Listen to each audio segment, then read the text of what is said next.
Alright guys, welcome to the last video on my channel for quite a while, perhaps for even the entire year. So yeah, and it's going to be, I'll leave it off with this, winter season review. I still don't really know what to call these, but let's call these reviews for now. We've been doing these for the last 2 years now, haven't we? I think I started 2022. Maybe 20. Nah, I don't think I started 2021. I think I started 2022. This is the last one I'll do, maybe for the year, or last video I'll do for the year in general. So yeah, well, actually, I'm planning to record the newest One Piece chapter reaction after this because that came out yesterday. I'm recording this on April Fool's Day. Don't think it will be uploaded on April Fool's Day. Neither this or the One Piece chapter. I think I'll have the One Piece chapter I record after this uploaded before this video, but I'm recording this first for no specific reason. I think it's just better to leave off with this rather than a One Piece chapter reaction. That's really all it is. But yes, I'm recording this at midnight, so April 1st, Tuesday. The chapter came out yesterday, or like 30 hours ago ish, right? Because I'm recording this on midnight, so midnight, April 1st, basically. Past midnight. So happy April Fool's Day, even though this won't be uploaded on April Fool's Day. But yeah, from today I'll be gone. I'll be I'll be far away from you all. So that's what's gonna be like. I'm not sure when I'll return. I'm not sure how I'll return. Um, I don't think I won't be playing any video games while I'm gone. I won't be doing none of that.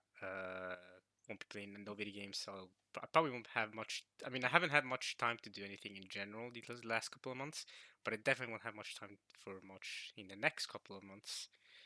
But we'll see how the rest of the year goes for me. It'll be like a new chapter, but it's also going to be very different to anything I've done so far. I don't know how it will go. I'm kind of just winging it. I don't have a clue what I'm doing. Never really had a clue what I'm doing properly. I've just kind of just winged my life in general, to be honest, and it's worked out nicely so far. Haven't regretted any of my choices. So it seems this winging it option has been working out. I've just I take life very chill. Like I don't think about anything too deeply like that, right? I like to have how to explain this. I like to have a very casual outlook on things. I like to have fun with it. It's not that nothing is serious. It's not that nothing matters. It's more just that I think I'll regret my choices way more if I pressure myself too deeply, if I stress over things too deeply. So that's really it. So I'm doing something completely new, completely different, and hope it'll work out. Gonna be I've talked about what I'm gonna be doing, so I won't be talking about here, but yeah, I'm gonna be meeting not lots of new people. I'll be in a whole different environment. We'll see how it goes. But that is not the topic of this video, so this video that will be very long. I thought it will be very long anyway, because there's not many anime that I got to watch this season. Again, because I didn't have much time to really expand on my anime viewing list. Even though I actually watched it felt like I was watching quite a bit of anime. I was watching like 12 episodes of 12 different anime a week.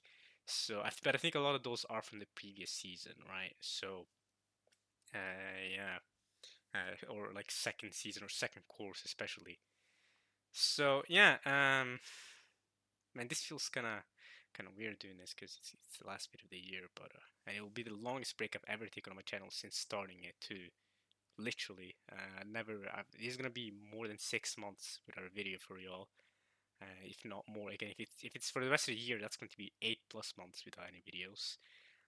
It'll also be the longest time where I go without playing any video games. Literally, I don't think I've ever gone 8 months without playing a single video game. Um, but yeah, it's an important thing. So it is what it is. So anime wise, I'll still be watching anime in this new chapter, where I'm going off to. I just won't be making videos about it. I might come back, however, once I'm back, I might come back and just binge making videos for the spring season, summer season, and fall season, and upload them back to back to back. But I won't be doing One Piece chapter reaction for the chapters that will come out in the upcoming months. I'll still be reading One Piece as well. I just won't be doing chapter reactions that I typically do because I'll have already read them, so it's not really much of a reaction there, right? There's not much of a it's not as fun if it's not my first reaction. If I already read the chapter, already know the story, it's not as fun. So, but if when I come back, I'll just continue off the newest One Piece chapter comes out when I'm back to making YouTube videos. If I ever do come back making YouTube videos, there's even that question, right? Am I right? But yeah, okay. So let's start with this winter anime season. I thought it was an okay season, nothing too incredible. Definitely prefer the fall season, I think, overall. Um, I guess we can start talking about the anime that finished during the fall season. We had Orb on the movements of the Earth. We had that finish, right? Because that's starting the fall season and that finished during this season. We had Blue Box that I was watching. We had that finish over from the last season up to this season. So that finished. I guess we can start talking about those since those are actually fall season anime. But it still counts as and ReZero, right? I forgot to even talk about this about ReZero. So we had ReZero's second core because ReZero took a couple months break after its first what was it again? 8 episodes, 8 episodes, then a like 2 month break, and then another 8 episodes for ReZero. And yeah, ReZero also finished. Um, I guess I can start off with saying this: Orb on the movements of the Earth. Let's find it. You can see by my rating here, I rate it very highly.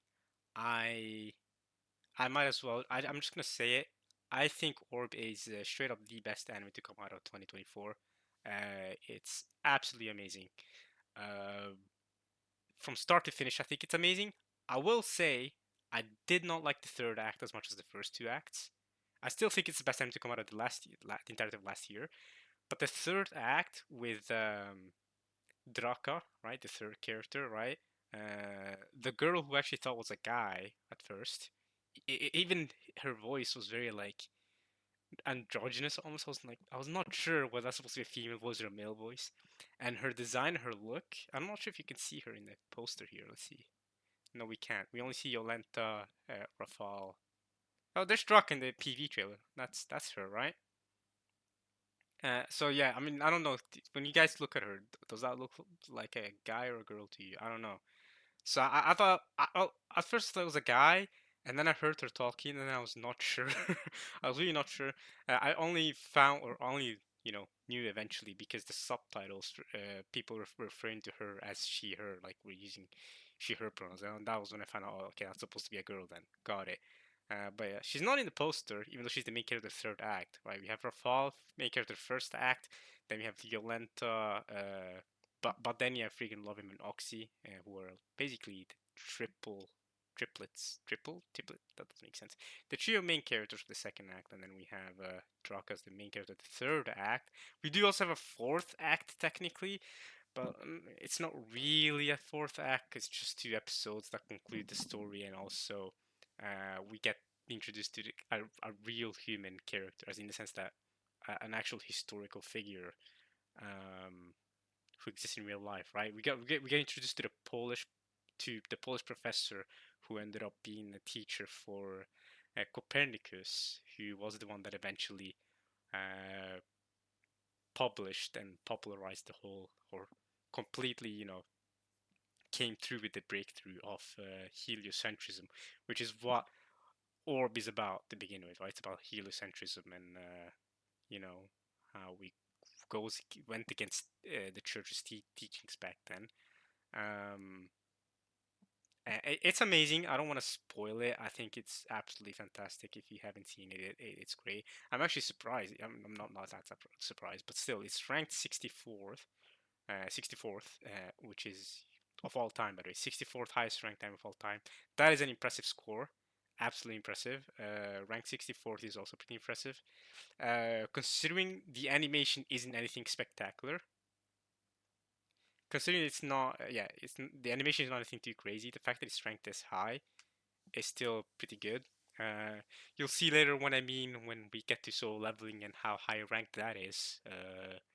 I don't think any of you will be shocked to find out that it's definitely higher than this. Even though I personally think Orb is better, at least from a storytelling and a character perspective. But solo leveling does have the aura farm. We'll get to that when we get to that. But yeah, best of the year. I've already talked about what it's about during the fall video, so I'm not going to talk about it here. But I think it's the best of 2024. Highly recommend to check it out if you're at all interested in astronomy. But honestly, even if you're not interested in astronomy, this anime goes really deep. It really like makes you question your beliefs on things, and it also gives you a little bit of a history. It's not like historically accurate. It's not. It's like not even half historically accurate, but it still gives you a interesting philosophical outlook on things, right? You know, your belief in the church or in religion, in God, and how that connects with scientific discoveries. You know, how much you think they correlate, right? Whether you think that, you know, scientific discoveries are just, you know, us finding out the truth of God's words if you do believe in God, or whether they are separate, or whether, you know, you think they're blasphemous. Whatever it is, you know, this show really questions it, and you see multiple perspectives from multiple different characters. Really interesting from Baden himself, who is one of the main characters of this anime. He talks about how um, he talks about how education and reading should not be taught to everyone. That would be a curse. If everyone learned how to read and write, that would be very problematic. He talks about how that would be catastrophic for society. And I found his take really interesting, considering, you know, obviously today's society, not everyone, but basically everyone can read and write, or at least learning how to read and write is essentially free. Kids are, in fact, at least in Western societies, right? It's basically mandatory for kids to go to school and learn how to read and write, right? And so for to see his take on why everyone should learn to read and write, because he thinks that not everyone should be having that much power, that much responsibility. And this anime also completely changed my outlook on writing in general. Why Yolenta here, she talks about how writing is the greatest thing ever, right? The fact that we can put down words on paper and they'll be preserved through time is, she thinks that that's a godly thing almost, right? Like absolutely stunning, right? And I never really thought about it that way in a sense. Again, I don't want to get too deep. The anime goes deep enough itself, but I will say one of my favorite scenes. Um, is this a minor spoiler?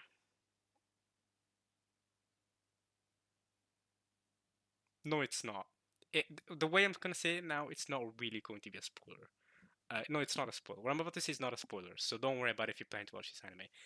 One of my favorite scenes is Badeni. Okay, we can't really see him properly, maybe in the character profiles. Badeni, he's one of the main characters. I mean, these are the four, five. Noah is also a main character. He's just not on the poster. Schmidt is seen as a main character. Okay, Jock is also a main character. Albert, again, this is the real life person I was talking about. This is the guy that is he is the professor in a Polish university who ends up being Copernicus's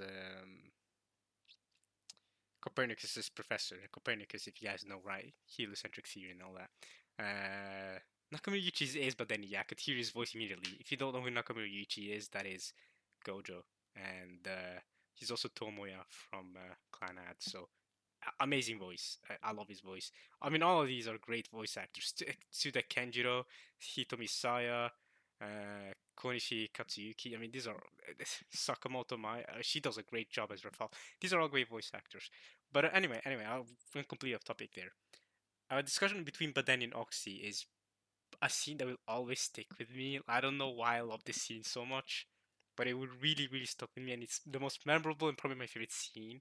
There's multiple memorable scenes, um, But the most memorable one for me is when they were talking about because they were researching heliocentrism, right? Oxy came through with a book or like some findings that someone else gave him, another heretic, because people who were researching heliocentrism were heretics, right? If you don't know what heliocentrism is, I should start with that. Um, it's basically the theory, astronomical theory about how the sun is the center of the universe, quote unquote. I mean, it's not really. I mean, the center of the universe let's not get into that. But basically, it's this, that's what is at the center of the solar system. In that the Earth is actually spinning around the sun, and so are the other planets in our solar system. That is the heliocentric theory, and that is the current correct theory. I don't know if you should use the word correct here, but that is the current widely accepted theory as and regarded as truth, right? After a lot of scientific research and a lot of proofs that this is the case, right? Um, However, back then, 500, 600 years ago, before Copernicus, right, the widely accepted theory was geocentrism, right, which is that the Earth was the center of the solar system and that the sun is what is going around us. And if you think about it, that theory makes sense, at least from us on Earth, right? Because from us on Earth, it seems to us that we're still, right? That we're just standing still, and when we look up at the sun, we see the sun is going around, right? So from our POV, it makes sense for us to think, well, clearly the sun is moving, and we're the ones sitting still, right? If you're ignorant about what's going on, it makes sense, right? That would be the case. So that was what the widely accepted theory is. A lot of people think that people back then were flat earthers, but the Earth being round is something they found out way before the Middle Ages, like thousands of years ago. Like they already been known that the Earth wasn't flat. So that was what the discussion was. The discussion was about the sun, whether the sun was revolving on the Earth or whether this Earth was revolving on the sun. But the belief, at least as presented in this anime, the belief that the sun was at the center and the Earth was revolving around the sun, um, that was heretical, right? That went against the Bible's teachings. At least again as presented in the show, right? So you're a heretic if you research that, right?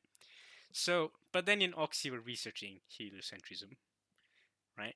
And at one point, and but then he's like he's the one actually doing the math. Well, he's not really doing the math. They actually had Yolanda do the math because she was really good at math, right? Noak, yeah, her dad taught her, from since she was a kid, right? He had her study. I mean, she wanted to study. She was the one who wanted to study and wanted to learn a lot of things. She unfortunately didn't get to go too far in her career life because she was a woman, and they wouldn't allow women to pursue higher academic careers. So unfortunate for her, but she was really intelligent, right? So it's unfortunate, but they had her do like a mathematical thing to solve, right? But then Oxy, but then it was the one like actually researching it. Oxy was more just telling the story. He was more like writing a biography of the story, what's happening, because um he's not an academic person. At least he wasn't. He grew up as like as a what was his career called again? Basically, he went around killing people that like went against the church or whatever. Right? He did stuff like that. He worked with like this group of people, and he would go around killing people. And then he eventually stopped doing that once he met a heretic, who he was supposed to kill, who gave him the book about heliocentrism. And he worked with Badeni. He was told to go to Badeni and work with him. And so Badeni and him worked together on this, and this was heretical, right? And so Oxy and Badeni, they both knew that if they were to be found out, they would be hanged and burned to death, right? Or at first, actually, they would be tortured, in fact, for any information, because they couldn't have that idea spread, right? They couldn't have the heliocentric idea spread.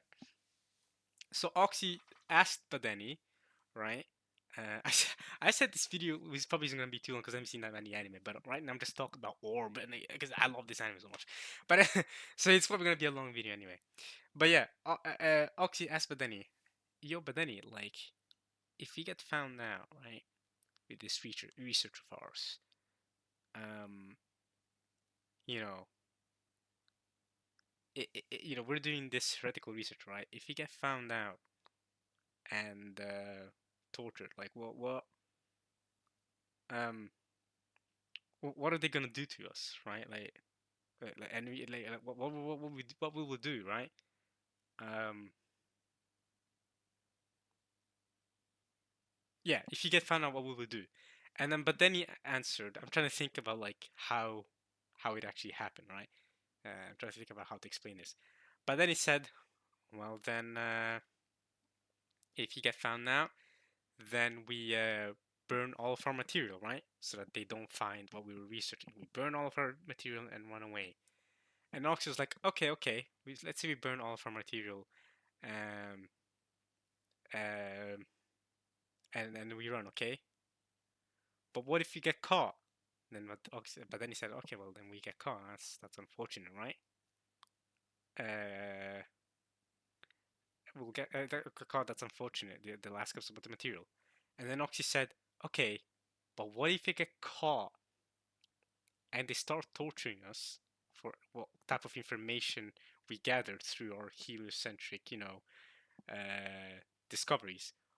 What happens then? What if you get tortured? What will we do? Because we'll have burned all of our material, right? But then he says like a line that really stuck with me.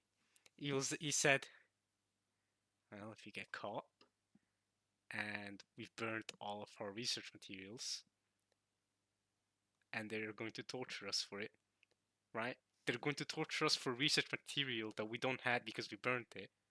What will we do then?" But then he said, "Then we'll just endure the hell awaiting us." And I was like, "Damn!" I don't know why I was thinking, "Dang!" It's like he didn't have any escape. He didn't have any plans. It's like, no, if they find out that we're researching this, we burn the material and try to run away. If they catch us regardless and they're torturing us, well, we don't have anything to show them because we burned all of our material. But even if we tell them what we burned all of our material, they'll keep torturing us. So what's our choice? We endure the hell of torture. That's all we can do. And keep telling them that we don't have any material to show. So that line hit me hard, and nothing I said there is a spoiler. Again, I tried to I phrase it precisely in a way. That's why I was like stuttering. Precisely to not spoil anything. But that line hit me really, really hard. And what I love about that line and that entire scene as well is that it sets you up so that if they do eventually get caught, your brain is then thinking about that scene often. But then he said, "We enjoy the hell awaiting us." If they do end up getting caught and they do burn all their materials, then you're there like, oh no. If you see, you'll see them, if you see them going down like underground to dungeons, because they torture them underground in dungeons, right? And they have the torture tools and stuff. We see several torture scenes in this anime, right?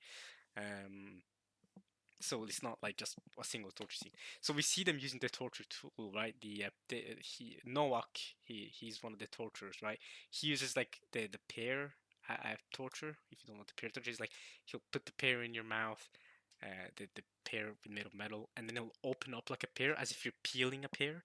It'll open up in your mouth and rip your mouth apart, basically. There's also the fingernail removal tool is a classic, or just breaking your fingers is another one, or just straight up, using like a wrench to force your teeth out. That's another tool for torture. And then the last method of torture is, you know, uh, like how Badeni is here, you know, burning your eyes, right? Candle wax in your eyes, bang, burned away. That's that sounds like the most painful one to me. That, you know what I'm saying? I'd rather have my fingernails ripped than have candle wax in my eye. I'm not gonna lie to you. So that really sounds like hell, right? Fingernail removal, breaking your fingers, wax in your eye, bro. Friggin' pears, metal pear, ripping your mouth apart. That really sounds like hell. That really sounds like some of the worst experience ever, right? Being tortured. Plenty of human beings have been tortured, right? It is real. It's even happening today. It's no secret. So that sounds terrible. I would hope to never get tortured. In fact, I'll say this right now. If I ever end up in a situation where it's possible for me to get tortured, I'm revealing all the information. I am not loyal enough to be willing to endure that much pain. I'm telling you, all my information, I'll be like immediately. So if anyone is ever listening to this and you're planning to torture me, I'm telling you right now, I'm revealing everything I know. I don't care. I'm revealing it all because I do not want to endure that pain. But some people have tried to frame the pain. Good luck with that. If you really stand by your convictions, like I said earlier, I take life very casually, not super seriously. So I'll reveal all the information. I do not have any, such strong convictions to the point where I'm okay getting tortured. A candle, actually, my eye. Yeah, you got me. Do not remove no fingernails of mine. I'll tell you all my information and stop it there, bro. Leave it like a punch to the face. Punch me once in the face, right? Light damage. I'll probably survive. I'll be fine, and I'll tell you all my information. Don't hurt me anymore, bro. Trust me, trust me. Just have me bleeding from the mouth a little bit. I can handle that. Don't do anything worse to me, please. So telling you right now, for anyone planning to torture me in the future, I'm actually revealing all the information. I don't care, and it's revealing to you right now. If you're planning to tell me any sensitive information, don't think your sensitive information is good with me because I'm revealing it. I don't care. So yeah, that line really stuck with me. Another scene that really stuck with me. This one is not gonna take as long to explain. Is when Oxy, he's scared of looking at the sky. Ever since he was a kid, he loved looking at the sky, right? Because he could see all the stars. But eventually, he felt the pressure of looking at the sky because he saw all the stars as eyes looking down upon him, and looking down like in a negative way. So he was scared to look at the skies because he felt the eyes watching him. But then there's one scene but then he's introducing heliocentrism to Oxy, where where Oxy sees the universe as something completely different. Like, wow, the sky's nothing to be scared of. Like, it's so beautiful. And he looks up, and all the eyes go away, and he sees the beautiful stars, and he's like, wow, there's nothing to be scared of. Beautiful scene with the music and the visuals. They did a great job with that. Okay, I have had enough talking about Orb. Um, so in my opinion, best anime of last year. Um, I did finish watching Ranma Half. I think I told you guys in the last anime review, I believe for fall, that I was going to watch Ranma Half, and I did end up watching it. I enjoyed it quite a bit. Do recommend it. It's a solid remake. But there is one more two core anime that I think I should be talking about. Pretty sure it came out in fall. Yeah, Blue Box. So yeah, Blue Box ended as well. It started off like introducing the characters, getting to know them, blah blah blah. But I really like the second core actually. I think I like this. I definitely like the second core more than the first core. I don't want to spoil anything, but things start really ramping up, right? Like the confessions start happening, right? The drama starts happening. Well, it's not really that much drama. I mean, there is a little bit of drama. Is there a drama tag in this? Lot Polygon, sure, but there's no drama. I guess it's not really drama, I guess. But you start seeing the tension. People start confessing to each other, and it's like, oh, what am I gonna do, and stuff like that. So the finale is great. The way it ended is great. For a second, I thought we were gonna be left with a cliffhanger confession, like someone's gonna confess, and then boom, cliffhanger. Season 2 announced. You find out in like a year and a half how the confession went, but thankfully they didn't all leave off on that. So yeah, solid romance anime. I enjoyed it quite a bit. Is it my favorite romance ever? No, but it's pretty good. I especially like the second half. The first half had me doubting whether I was gonna enjoy it or not, but the second half definitely stepped it up in my opinion. And the visuals are gorgeous. I think the visuals in the first half are better than the visuals in the second half. That first episode, visually, oh my goodness, took my breath away. Second episode also had great visuals, but then the visuals kept going strong. But they never. It's not like they ever downgraded like that. But I'd recommend Blue Box if you're a big romance person. And yeah, I think those were the two, and then there's ReZero, also incredible, great third season. I think I enjoyed this season more than the second. I did enjoy this season more than the second season. Because I can't lie, I am an action freak. This season was filled. This season was the Avengers Endgame of ReZero. Okay, this season was the Marineford of ReZero, bro. We see all the characters meet up in the Water 7, basically. If you've seen One Piece, in the Watergate City, and It's just fight after fight after fight. It's amazing. The first episode is an hour and a half special, and it was a beautiful first episode. I was genuinely, my jaw dropped. I thought we were gonna start off slow. Nah, the first episode is straight into it, straight into the freaking action banger. It was great. Several of the episodes were arguably 10 out of 10. They were beautiful episodes. The episodes where he had a 7 minute speech or whatever, bro, straight up talk for like half the episode or something like that. It was just talk, like, he had that speech. Then there's the episode with beautiful animation with Garfield. I think you can see in the background. Beautiful animation. Vincent Chansard, I think he did animation for One Piece as well and a bunch of other anime. Vincent Chansard with the Garfield fight was so good. Um, Especially the way it ended, bro. Like the way they're setting it up, because he was fighting this dude with 6 arms, I believe, or was it 8 arms? I think it was 6 arms. He has 6 arms, but he's only using 2 arms to fight the entire fight. And it flashed back to Garfield talking to someone else that, oh yeah, there's this guy who's got 6 arms. He was part of this clan or whatever, and he's like the strongest person in this clan. He rallied all of them up, and he only battled with all 6 arms when he fought someone truly worthy, right? And then we flash back to Garfield fighting him. Garfield's freaking struggling. He's like fighting to death, right? He's like beating her, struggling. And the dude was only using 2 arms and 2 swords. And Garfield's like, so you're still not taking me seriously, huh? Is that what this means? I freaking love that. I was like, oh, that's one way to hype a villain up. If you're not calling him a villain, he's not really a bad person.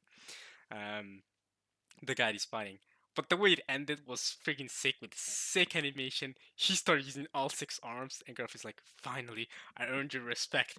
And then the crazy animation, they were fighting each other, and it ended.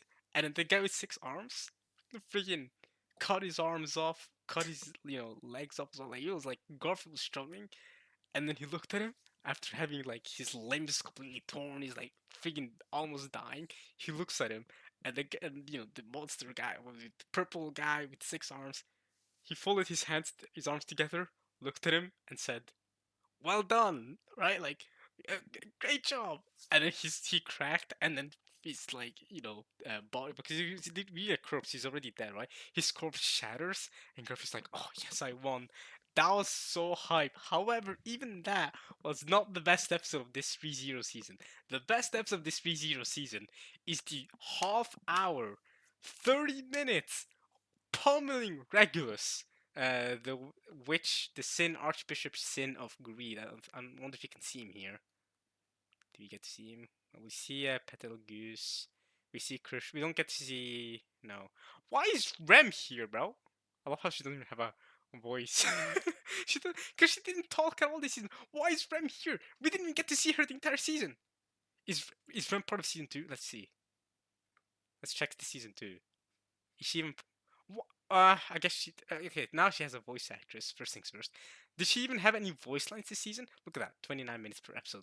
Re-zero with the half-hour episodes, by the way. Did she even have any voice lines to be here? And then here in the newest season, she's listed as a supporting character, but she ain't even. What the frig? She had no voice lines. Did Ram have any voice lines? Was Ram even present in this season? I don't even remember Ram being present in the season. No, she must have been present. No, she wasn't. No, she wasn't. She was still with Roswell. Beatrice, yeah, sure, she was there. I don't know. But yeah, this was the Avengers Endgame of ReZero. It was amazing. The best episode, like I said. Friggin' when Subaru figured out the ability of Greed with Emilia, and then they had the backup of Reinhardt. That was so sick. He figured out his abilities like, oh, your ability is to stop time. You stop your heart, right? That's why you take no damage. And then he started pummeling him, but like really started pummeling him. It was half an hour where I was fully locked in. Every Weezer episode, even before and both before and after, I wasn't fully locked in the entire episode. But that episode, from the moment it started, I was like, oh yeah, no, this episode's different. The vibe of the episode from the first second, the first minute, you were like, oh yeah, no, this is different from the other episodes, and it delivered. I was locked in. Everything Regulus was saying, everything Super was saying. Oh, I was like, oh, this is a good episode. Emilia started punching him, pummeling him. He was beat up badly, and then the way it ended with because earlier during the fight, Regulus kicked or shoved Reinhardt away, sent him to space. Just literally sent to space. Like, yeah, that's gonna take care of him for a while. He kept come back from this fight, and then Reinhardt comes back, freaking destroys Regulus, and Regulus like, "How are you back?" And he says, "Yeah, you did launch me to space, but unfortunately for you, you launched me towards the moon." I was like, "Nah." This man has aura, bro. This man Reinhardt's aura. He's like, unfortunately, you launched me to the moon, and then it pans to the moon, and you see a massive, you see a massive crater. So yeah, I used the moon as a jumping board to jump back here. That's why I didn't take so long to come back.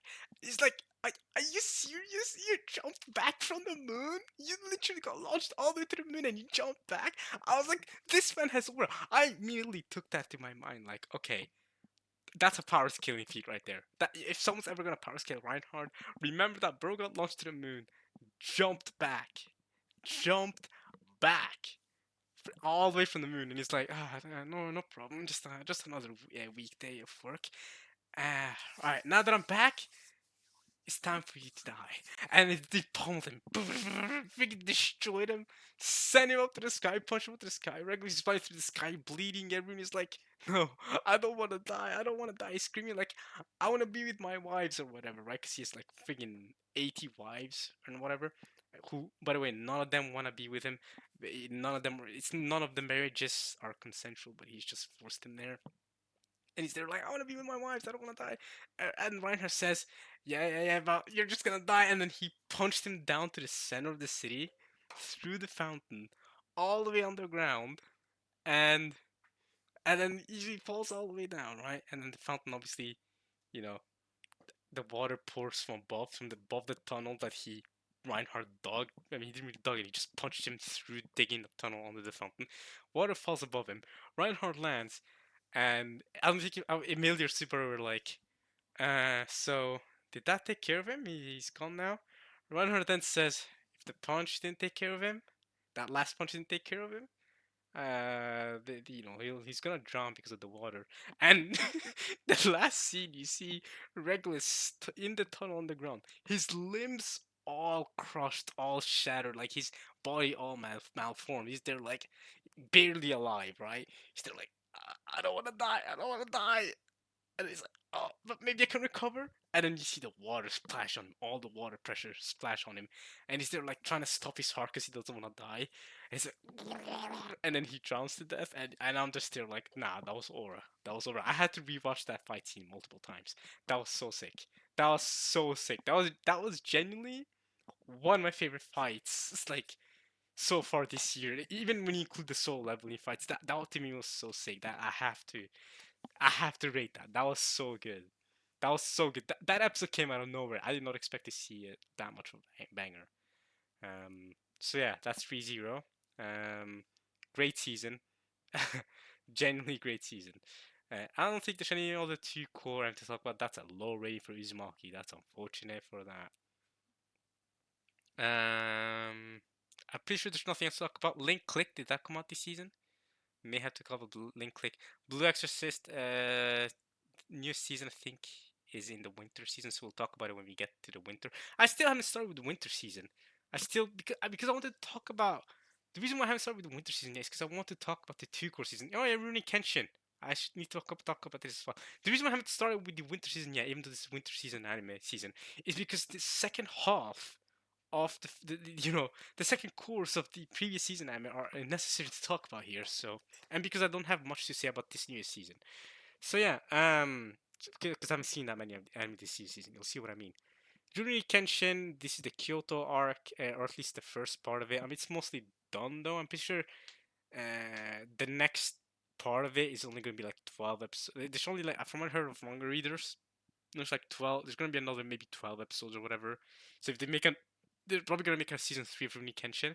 And if it's going to be a 24 episode season, the first half of it is going to adapt the rest of the Kyoto arc, which is going to be uh, the last arc that has been adapted in anime form before, because the Kyoto arc has already been adapted in anime form before for Rurouni Kenshin. Whereas last arc, the third arc, and then the last arc has never been adapted to anime form. I've also heard that the live action for Genshin is absolutely amazing. Like some people even saying it's the best anime live action that have been done, even better than like the One Piece one. Yeah, I've heard it's incredible. I should check it out at some point. Maybe I'll check it out after the Kyoto arc is done in the anime. I also do want to check out Samurai X, the OVA, Trust the Betrayal. That OVA is also extremely like well regarded. I also it's extremely high rated, right? It has a over 8 point something rated, so that's extremely high rated. So people regard it really well. I'll check that out some point as well. Not sure if I'll check it out after the Kyoto arc is finished here or before. I'm pretty sure from what I understand that I can rewatch it now. I have enough information. But yeah, this Kyoto arc season really adapted the first part of this Kyoto arc with you know, Makoto Shishio. I love that name, sorry, Shishio. Makoto Shishio is a cool name. Shishio, his fire plan, and then to take the metal ship that he spent 2/5, by the way, what a specific amount. 2/5 of his life saving to build a ship, only for his plan to be foiled by Kenshin. I really like the second half. We didn't really get to see any major fights. It was mostly just making sure to stop the fire and limit civilian casualties, but I still enjoyed it. However, one of my favorite episodes, or my favorite parts of this entire anime, was when Kenshin was training with his former master Hiko Seijiro, who is his predecessor in his fighting style. What's it called again? The he friggin' what's the style called again? How am I forgetting the style? They keep friggin' spamming it. Uh, Maybe they'll say it here. No, they don't mention it here. He says it all the time too. He always goes special attack. I don't remember what it's called though. Makoto Shishio, Batosai. Yeah, it doesn't say. I doubt I'll see in the prequel either, will it? In this first season. Hitokiri Batosai. Kashin Kamara. I'm gonna Google it because I'm too curious. But yeah, when he's learning the final technique from his master, one of my favorite parts of it is it does something that's very unique to shonen. This is why I really wanted to talk about again. This is why I wanted to talk about this and like the previous core anime here too, and not just about the winter season. Because there's a lot of like valuable things to say here too. So let's see, Kenshin move. Hiten Mitsuru Giryu. Yeah, that's what it's called. And so you learned that he's the newest successor, or the 11th successor, or 10th, I don't remember, of the Hiten Mitsuru Giryu. He meets his master, who's still alive. I was expecting him to die this season, but he didn't. But anyway, he meets his previous master, and he's like, "All right, I'm gonna teach you the final technique because you seem ready, and because I don't have any other prodigy successors, so I'll have to teach it to you, right?" His best way stronger than Kenshin, who's, by the way, Kenshin's like one of the strongest people in the verse. The main character is one of the strongest people in the verse. His verse even strongest, even stronger. He's buff as hell. He knows all the techniques, and I'm there like, bro, this man, this dude has to be the strongest person in the verse, like straight up the strongest person in the Rurouni Kenshin world, right?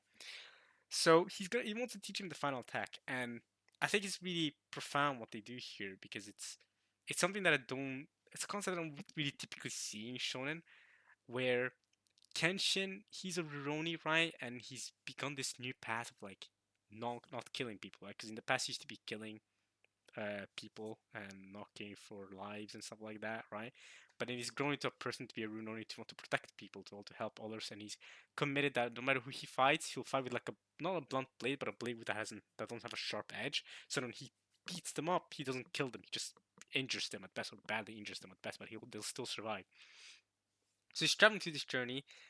His master obviously calls him naive for that or whatever, right? But you know, teaches him the final technique, and then but doesn't tell him the secret of how he can learn the final technique. It's something he has to find out for himself of like what he needs to do to learn it, right?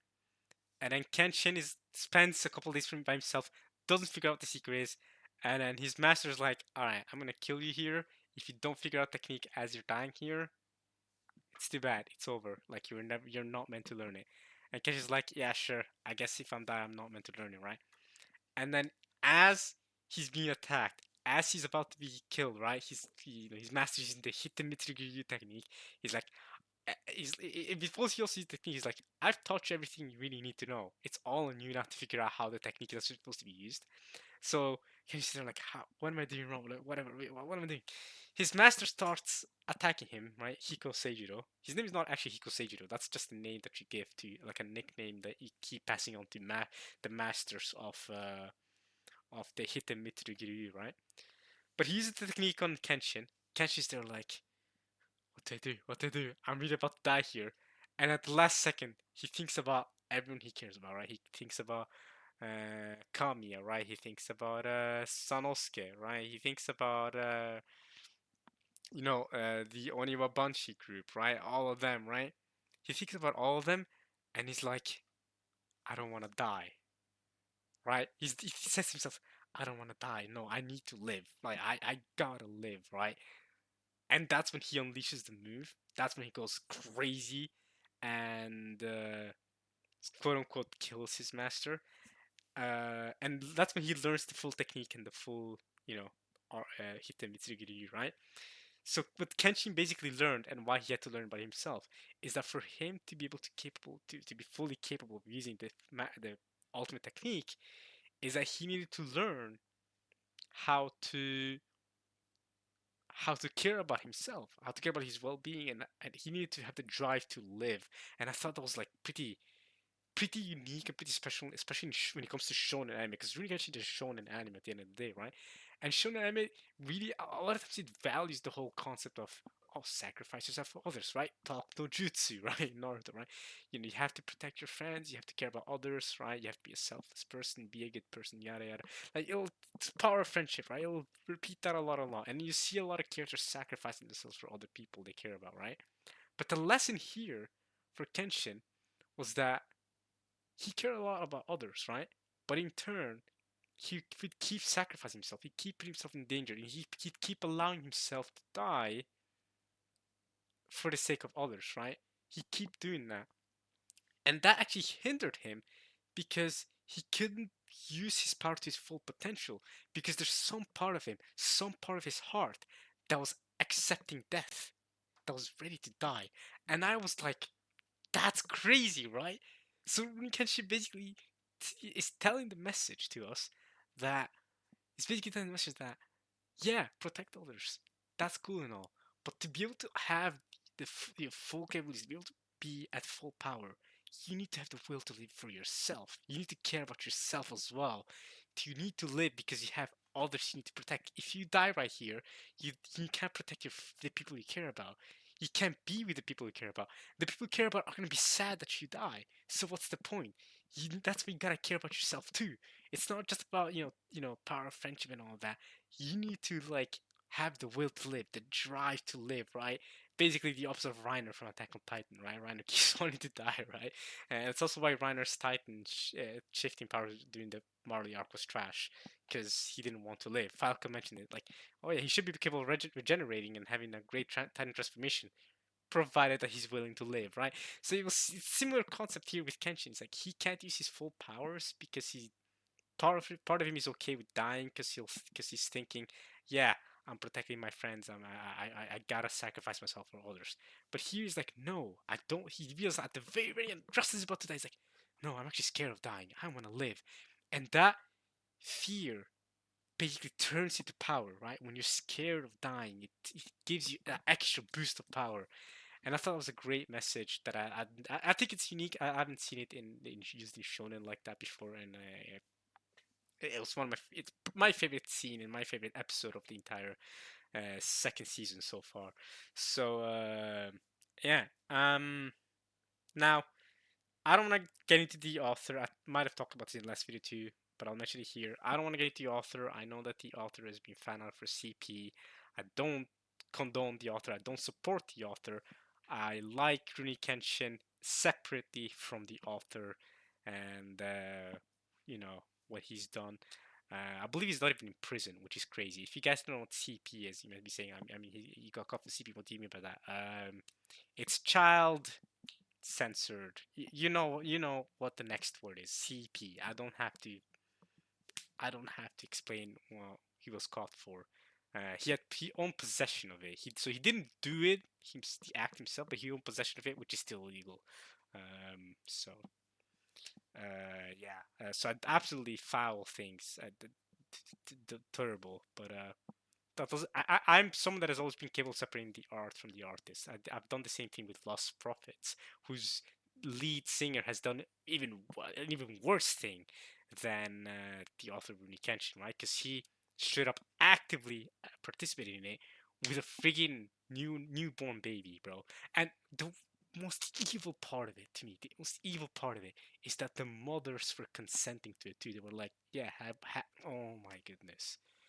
I didn't want to talk about this dark topic right now this time around. I'm sorry for mentioning it, but yeah, I just think that's so evil. Imagine you're the mother, you're a pregnant mother of a child, and you're like, yeah, as soon as my baby's born, like, you can have. Oh, that's just makes me want to throw up. It's so disgusting. It's terrible. To me, that is so evil.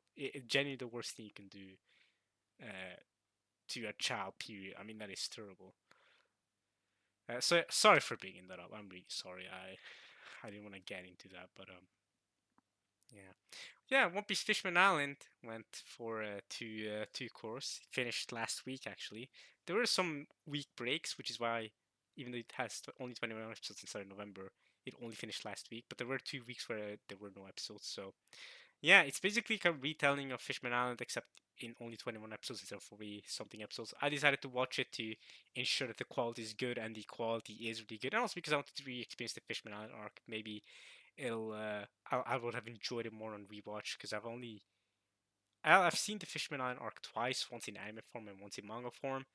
And it was always like one of my least favorite One Piece arcs. That's why I've only given this an 8 out of 10. It's still an 8 out of 10 arc, by the way. One Piece arcs, even the worst ones are at worst like a 7 to me because One Piece is that good. But yeah, I still give it an 8 because the Fisher Tiger backstory is so freaking good. The ending reveal with Joy Boy and Robin and Poseidon, I mean, it's all incredible. Um, Also the Luffy Conqueror's Hockey stuff. I mean, there's a lot of great stuff with it. Then Jinbei Nami discussion, incredible. But even on rewatch, even with these 21 episodes, Sanji stuff it was insufferable as hell, and some. And even though, but they did fix a lot of the pacing issues, which I like. Some scenes went a bit too fast. In fact, some scenes were like weirdly cut. Where music went too fast and music was cut. Bang, next scene. It was bit jarring at times in that sense, but still a way better viewing experience than the original Fishman Island arc. So if someone's planning to watch One Piece, and instead of going through the Fishman arcs in the original anime, they should definitely rewatch this remastered version. It's remastered only says that they just put like a filter above the older animation style, made it look a little more crisp, but it's mostly the same animation, right? So yeah, that's that. Don't really have much else to say about that. Any other things to talk about? What is this? Oh, 70. They're still making Fortnite of the Apocalypse. I don't think there's anything else that's too current to talk about. I'm also interested in watching Lord of the Mysteries, by the way, next season. If you know what that is. They made a second season of Kami Arabi? That's crazy.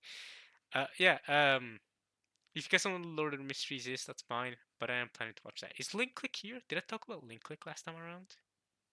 I'm afraid I already talked about that. Link Click. Link Click should be in the ONA section. I talked about this, but I don't think I talked about. Yeah, I don't think I talked about Link Click because that came out in December.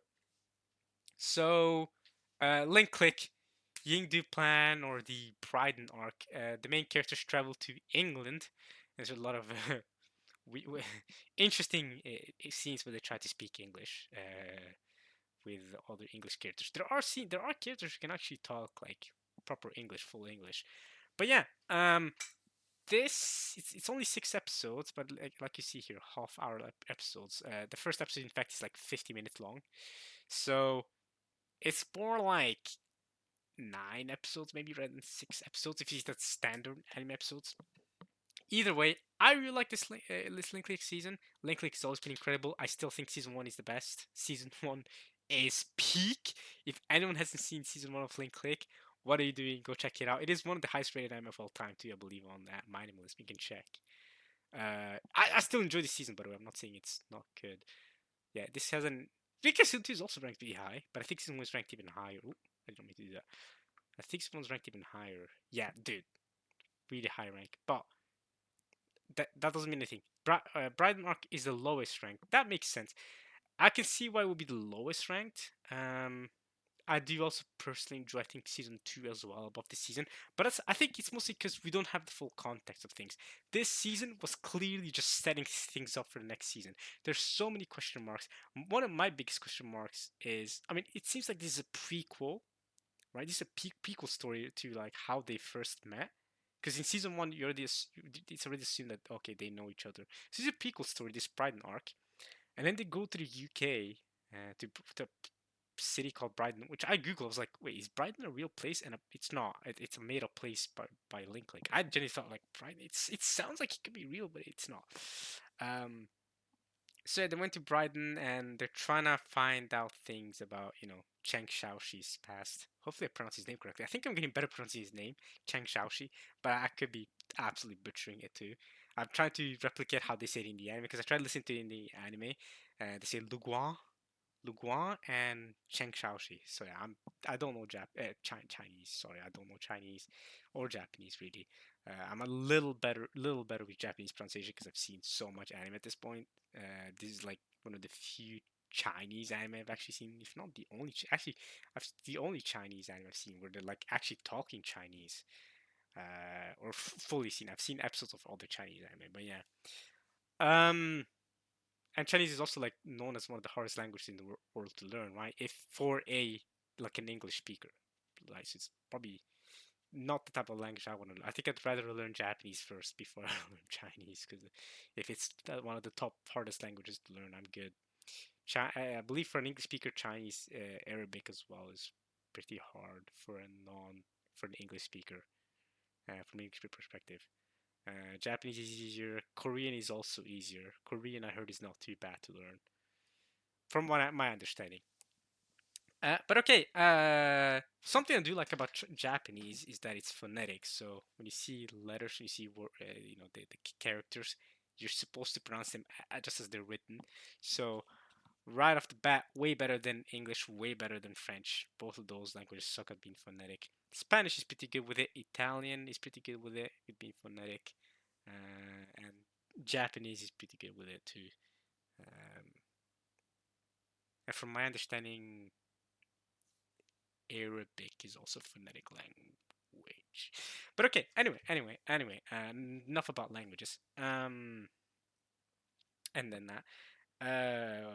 Yeah, I was talking about languages because they went to England and they were trying to talk English. So we found out a little bit about Cheng Shaoxi's past. It's a lot of mysteries.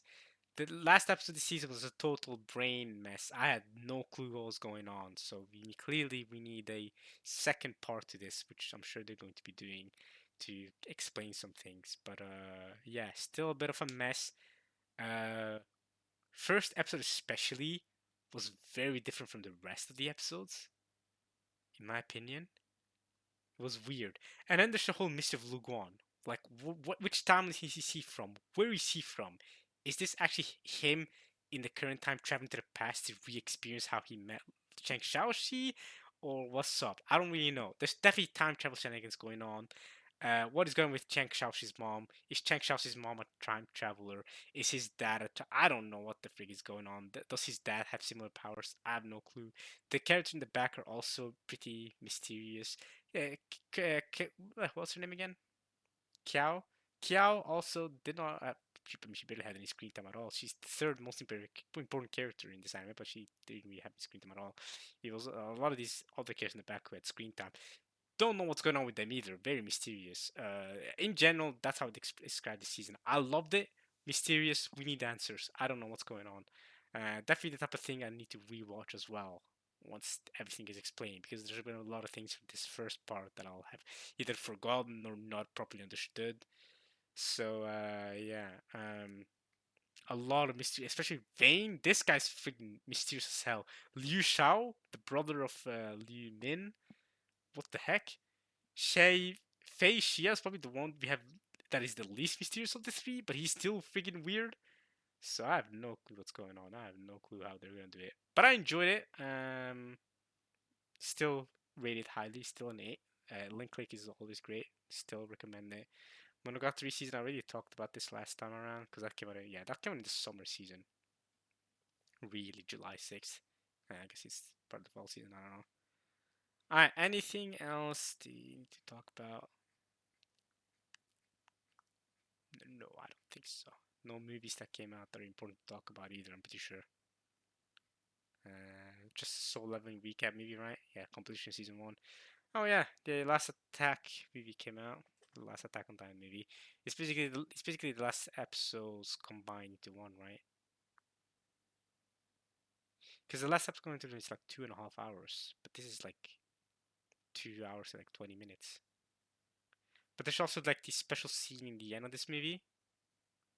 There's a special scene at the end of this movie where it shows them in the alternate life. We see Goth Mikasa and like Nerd Armin and stuff. I do have a question for any of you that have watched this movie. Does this work as a replacement, or instead of watching these specials, does this work as a like a replacement for that, or does it have any like? Is it like a director's cut? Is it like better, or do we, or is it not? I don't know. You can let me know. 8.83 though, that's pretty high rating. That should be in the top 30 or top right, top 30, top 40 in the anime rankings. Is this a yaoi anime? That looks like a yaoi anime, bro.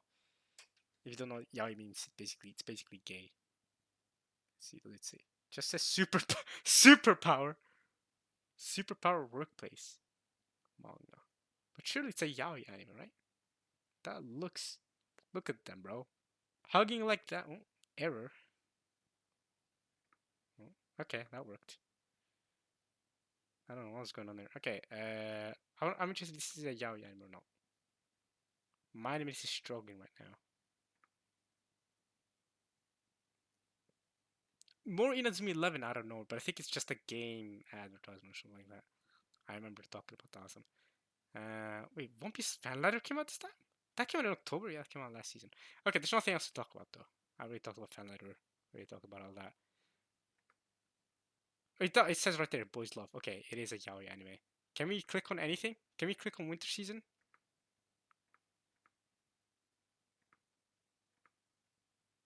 Can we click on the winter season? Click on nothing works. So I don't know what to do, y'all. Nothing works now. The site is crashing.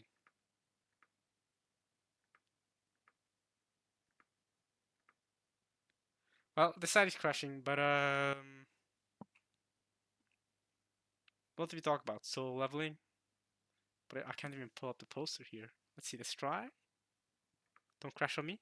Work? It's not gonna work. It's gonna crash on me. Uh, I'm not done talking though. I haven't even started talking about this season yet. I've only been talking about last season because there's so much to talk about last season. The two core stuff. Like I had so much to say about Orb, ReZero, and Rurouni Kenshin. I did not have that much to say about Blue Box, but there isn't really much to say about Blue Box in general. It's just, I mean, the show speaks for itself. There's not really much discussed there. Um, I mean, y'all want my opinion on Solo Leveling. I might start talking about that even without pulling up the anime. You know, it's currently not working. Though my anime list right now is currently broken.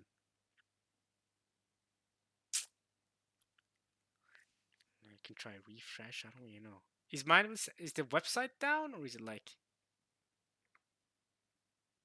maybe the website is down? I don't know.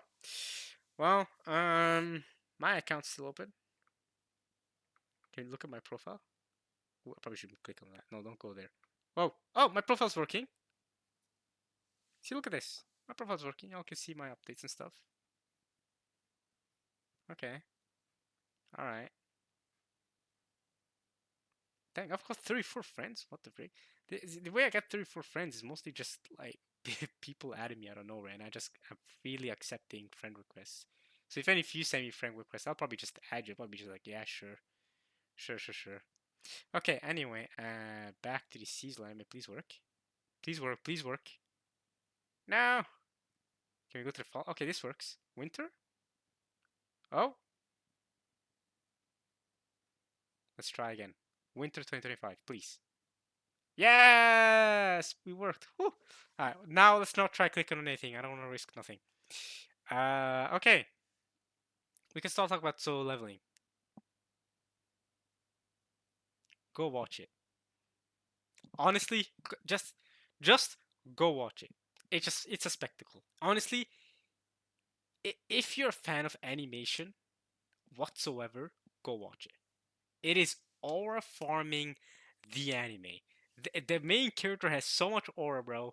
He if you cannot do top 10 most aura characters with highest aura in the anime, not mentioned Song Jin Woo. This man this season farmed so much aura every single episode, bro. It's so much so someone once asked me, Amy, can you name 5 characters that aren't Song Jin Woo? And I'm not gonna lie, I would struggle. With solo leveling, I would struggle. I wouldn't be like Tower of God, right? Tower of God is another manhwa adaptation. I wouldn't, or I would struggle because it's been a while since I've seen Tower of God. I mean, the second season came out a couple months ago, so I might struggle. I mean, but I can try to name 5 Tower of God characters that aren't Bomb. I mean, Bomb is one. Okay, Rachel, Kun, Rock, Ross, Ockraptor. What's the freaking turtle called, bro? The guy who says turtle to everyone. Rock. There we go. And then and Dorsey. That's 5 characters that aren't Bomb, isn't it? Bang. Because Sorga has rich, colorful characters. Like they're all like extremely memorable, right? What other characters can I mention? Oh, what's her name with the red hair? The girl with the red hair and the eye patch. The other girl with the black hair who's like one of the special great swords. I remember that. I don't remember the characters. But I guess that's the same is true for solo leveling though. I remember a lot of characters, but I just don't remember the names.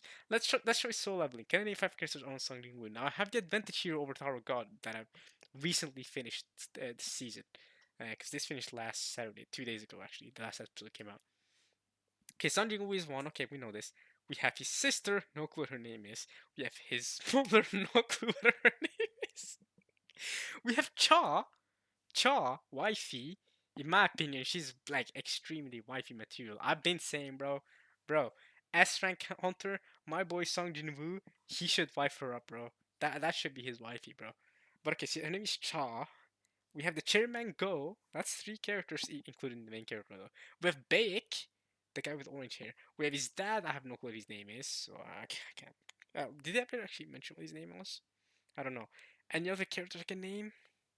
I mean, those are the characters I care most about. Oh, Goto Ryuji, who I only remember his name because I feel like it's a very Japanese name. Also, because his name is Ryuji. He reminds me of Ryuji from Persona. That's the other Ryuji. There's also Ryuji from Toradora. Those are the 2 other Ryujis that I know. Goto Ryuji, the S rank hunter from Japan. I don't want to spoil what happened, but let's just say he's kind of packed in. That's 5 characters, including Song Jin Woo. Can I name one more? I did kind of just use a Japanese character in this Korean anime as a cheat code. Chairman Go, I know him, bro. Come on, man. I can name one more character in this anime, bro. Come on. The thing is, it's not like the other characters aren't good characters. It's just the cast of Soul Leveling. It's just, you know the meme of the Survey Corps. You guys have seen the meme like the Survey Corps from Attack on Titan, right? Survey Corps at 100% strength, and you see all the characters. You see Erwin, Levi, Hanji, Mike, the rest of the squad. The rest of the Survey Corps, right? And then you have another image right below it. It says Survey Corps at 99% strength, and it's just Levi. It's just Levi. To me, it's like that. Soul leveling, all the cast of characters. Soul leveling at 99% strength, it's just Song Jin Woo. It's literally he's nine. You watch the show for Song Jin Woo. He's 99% of the show. Like you know what I'm saying? But it's incredible. It's animation spectacle, bro. The last, not the last, the very very last episode. The very last episode was kind of like wrapping things up. But the last 2 episodes before the last episode, S tier, S tier, bro. Not just that, every single episode this season was incredible. From episode 1, I was hooked. I was hooked from the first season. I was always gonna watch the second season. I knew it. The opening is so good. Lisa and Felix from Stray Kids, y'all did work.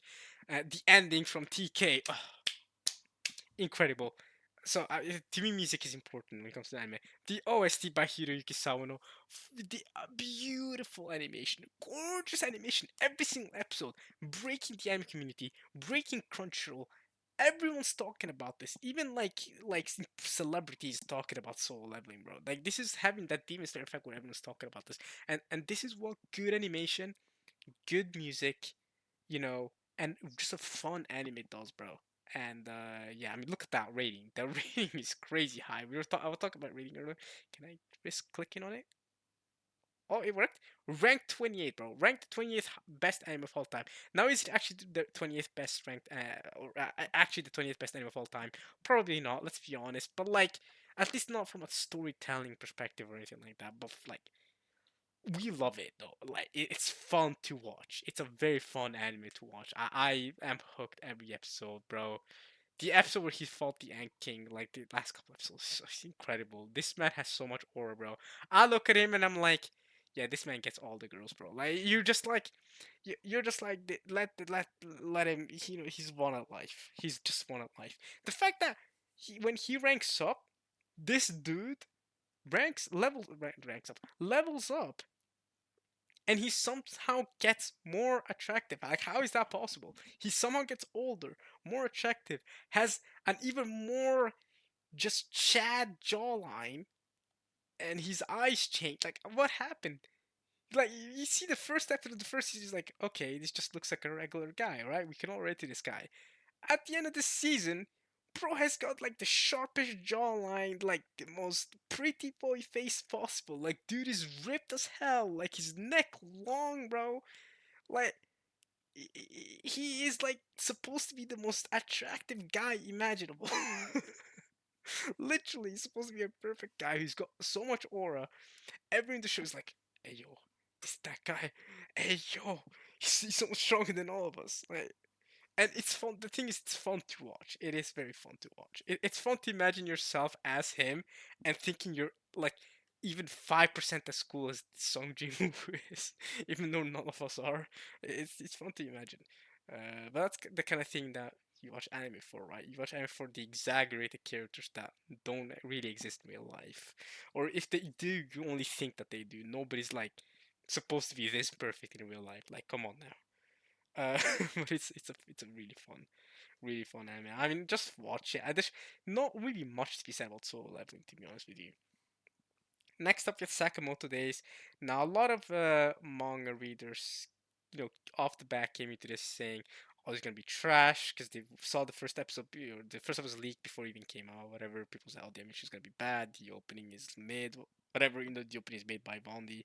So right off the bat, manga readers were saying like, bro, you should look at the manga. Like the manga panels are incredible. And truthfully, I have looked at some of the manga panels and they look really good. Um, I still think the season Sakamoto Days is good. Would it have benefited from solo leveling levels of animation? Absolutely. But I'll be honest, it's not like Sakamoto Days so far even has a story to back it up. In the sense that like the Sakamoto Days story so far, I've seen the first 11 episodes. Right, the first season has come out. It's kind of just okay. Like it's a solid like a 7 out of 10 anime. It doesn't do anything special. It's not like a special anime, right? If you don't know what it's about this hitman named Taro, right? Who used to he's like the number one hitman, but then he stopped being a hitman when he met his wife because she told him to stop killing people, and he became a fat dad. And he's raising his daughter with his wife, and have this grocery store they own together. Even though his grocery store, like if you flip the switch, it's actually equipped with a bunch of guns and machine rifles and all that. But yeah, and then he befriends Shin. He's another ex, becomes an ex hitman, and then this girl Lou, who's not a hitman at all. She's part of the mafia. Well, used to be at least, but then her mafia parents died. Whatever. I mean, this all things you learn in the first 2 episodes, by the way. So it's not like I'm not spoiling anything here. Uh, and yeah, this guy Shin can read minds, so that's his special technique. And he's just OP as hell. He's basically One Punch Man. Nobody can beat him. And yeah, it's fun. It's comedic, but it's not like incredible. Manga just said this anime is gonna be garbage. They're gonna ruin the manga. But to begin with, I think it's a solid anime. I enjoyed the product. But to begin with, I don't think it's anything special. Is what I'm saying. Like even if they cooked with the animation, it would have just cooked with the animation, but the story would have still been okay. It's sometimes funny, has some okay action here and there, cool concept, nothing too crazy, right? Some people even calling it like similar to Spy Family. It is similar to Spy Family only in the sense that like, you know, he finds himself a wife, even though the Spy Family is supposed to be a fake family. Here it's actually a real family, but it's kind of like that with Spy Family where the main character is OP as hell, but he has to hide his identity, and it's similar to Spy Family in that sense. But yeah, it's okay. It's solid. If you like a solid, just a solid like average or better than average actually show about this previous hitman who's overpowered style, nobody can kill him, and he has a bunch of these hitmen who contact him from his previous years who are trying to kill him. While he's simultaneously trying to hide the fact that like he's being hunted down. Him and his family being hunted down from his wife, who's by the way W wife, best wife ever. Uh, and then he befriends these two youngsters here, and yeah, they're just hanging out, having a bunch of fun. There's a bunch of funny episodes, and yeah, that's basically it. It's nothing. It's nothing too crazy. I can't praise it any more than that. It hasn't gone super serious yet. I doubt we've gone to the best arcs of the manga yet. From my understanding, is that the manga gets really good later on, but at the start it's kind of like slice of lifey almost, like chill, kind of like Spy Family is. But Spy Family is like that all the time, if that makes sense. So that's why, in my opinion, Spy Family got more and more more and more boring to watch as after the first core because it became a lot of the same thing. Like okay, comedic, like slice of lifey type of anime, which it didn't ramp up the stakes of the story to that level. I haven't even seen the movie of Spy Family. It's good, but yeah, Spy Family I have a similar take on Spy Family. It's nothing incredible. Although I would say Spy Family probably has better animation. Second of the days, I'd say so. Okay, next up, Kusuria or Apothecary Diaries. I've seen somehow people say, "Oh yeah, this season so far not as good as the first season," and I'm here like, "Are you serious?" In my opinion, this season has been fantastic. If you haven't been watching Apothecary Diaries, go watch it. If you haven't seen season one, go watch season one and go watch this. This anime is incredible, and you know it is also extremely parent friendly. Like if there's an anime that you want to introduce to your mom, especially, but even your dad, like your parents, Apothecary Diaries. It's a really good, like mature anime too, like that adults can enjoy. It's very adult anime that you can very much enjoy, and it's incredible. Season two, think is incredible. I don't see how people are saying starting off slow. It's basically the same as season one. Like season one started off in a similar way, no? I guess people can see it wrapped up to or hyped itself up towards the latter parts of the first season, like the last 8 or so episodes. But that's because we got the backstory of Lacan, and we had the whole assassination attempt on Jinshi. That's why it was like hype because oh my goodness, who's trying to assassinate him and who's Lacan? What's his relationship with her? That was the whole thing. That was like why it's just hype. But it was always like the way it is in second season so far, and I'm loving the second season. I think it's incredible. I really love it. I'm super invested in all the characters, in all their storylines. It's so good.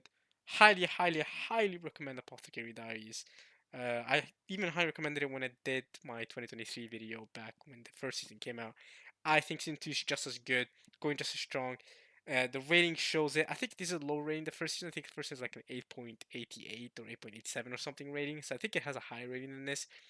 But this is probably going to go up towards the end of the season if the second core hypes or ramps up more than this first core, this first 12 episodes. I think the first 12 episodes have been incredible though. Um, you know, but yeah, it's a mystery drama. Yeah, it's a mystery in the sense that like the main character she's an apothecary, but she also basically works as a detective. Let's be honest here. People come to her for her to solve problems and mysterious things for them. So yeah, and she's like a servant girl, so she has to obey. But it's so good. It is so good. I had the theory. Oh, I don't know. Spoil it though. Okay, it's not a spoiler if I say it like this. It's not a spoiler. Don't worry, it's not a spoiler at all. Right? I had a theory before coming to this season. That was my theory. Was that this guy was the son of the emperor? That was my theory. Now I'm not gonna confirm whether that ended up being true or not. But there have been some interesting revelations in the last couple of episodes. So that's all I'll say. I had a theory about that though. I was like, this first season gave me vibes that Jinshi, and the fact that in the first season they mentioned how he was faking his age by 3 years, like he's faking being a 16 years old, he's actually 19 or something like that. There were a bunch of like weird suspect things. They're trying to. It seems like they're trying to hide him or hide the fact that he's like related to the emperor in some way. So that's why I suspect that he could be the emperor's son.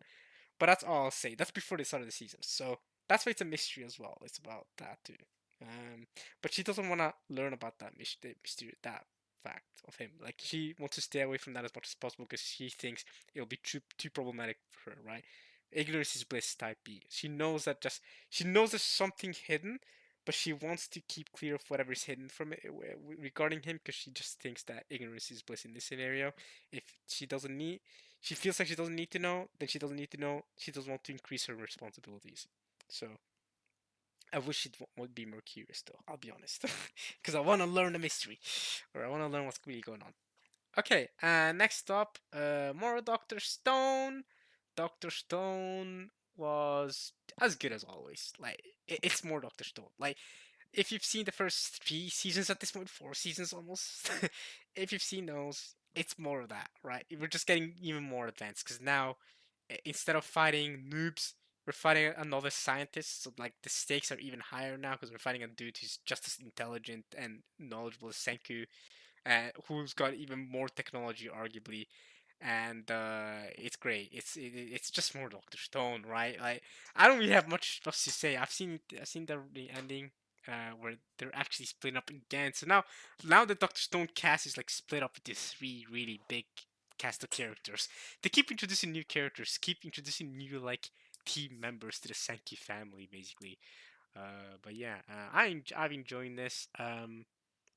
Right now it seems like we're going for global domination, but eventually they were hyping it up. We're going to the moon. We're gonna make a rocket ship that goes to the moon. I think that's how Doctor Stone ends, right?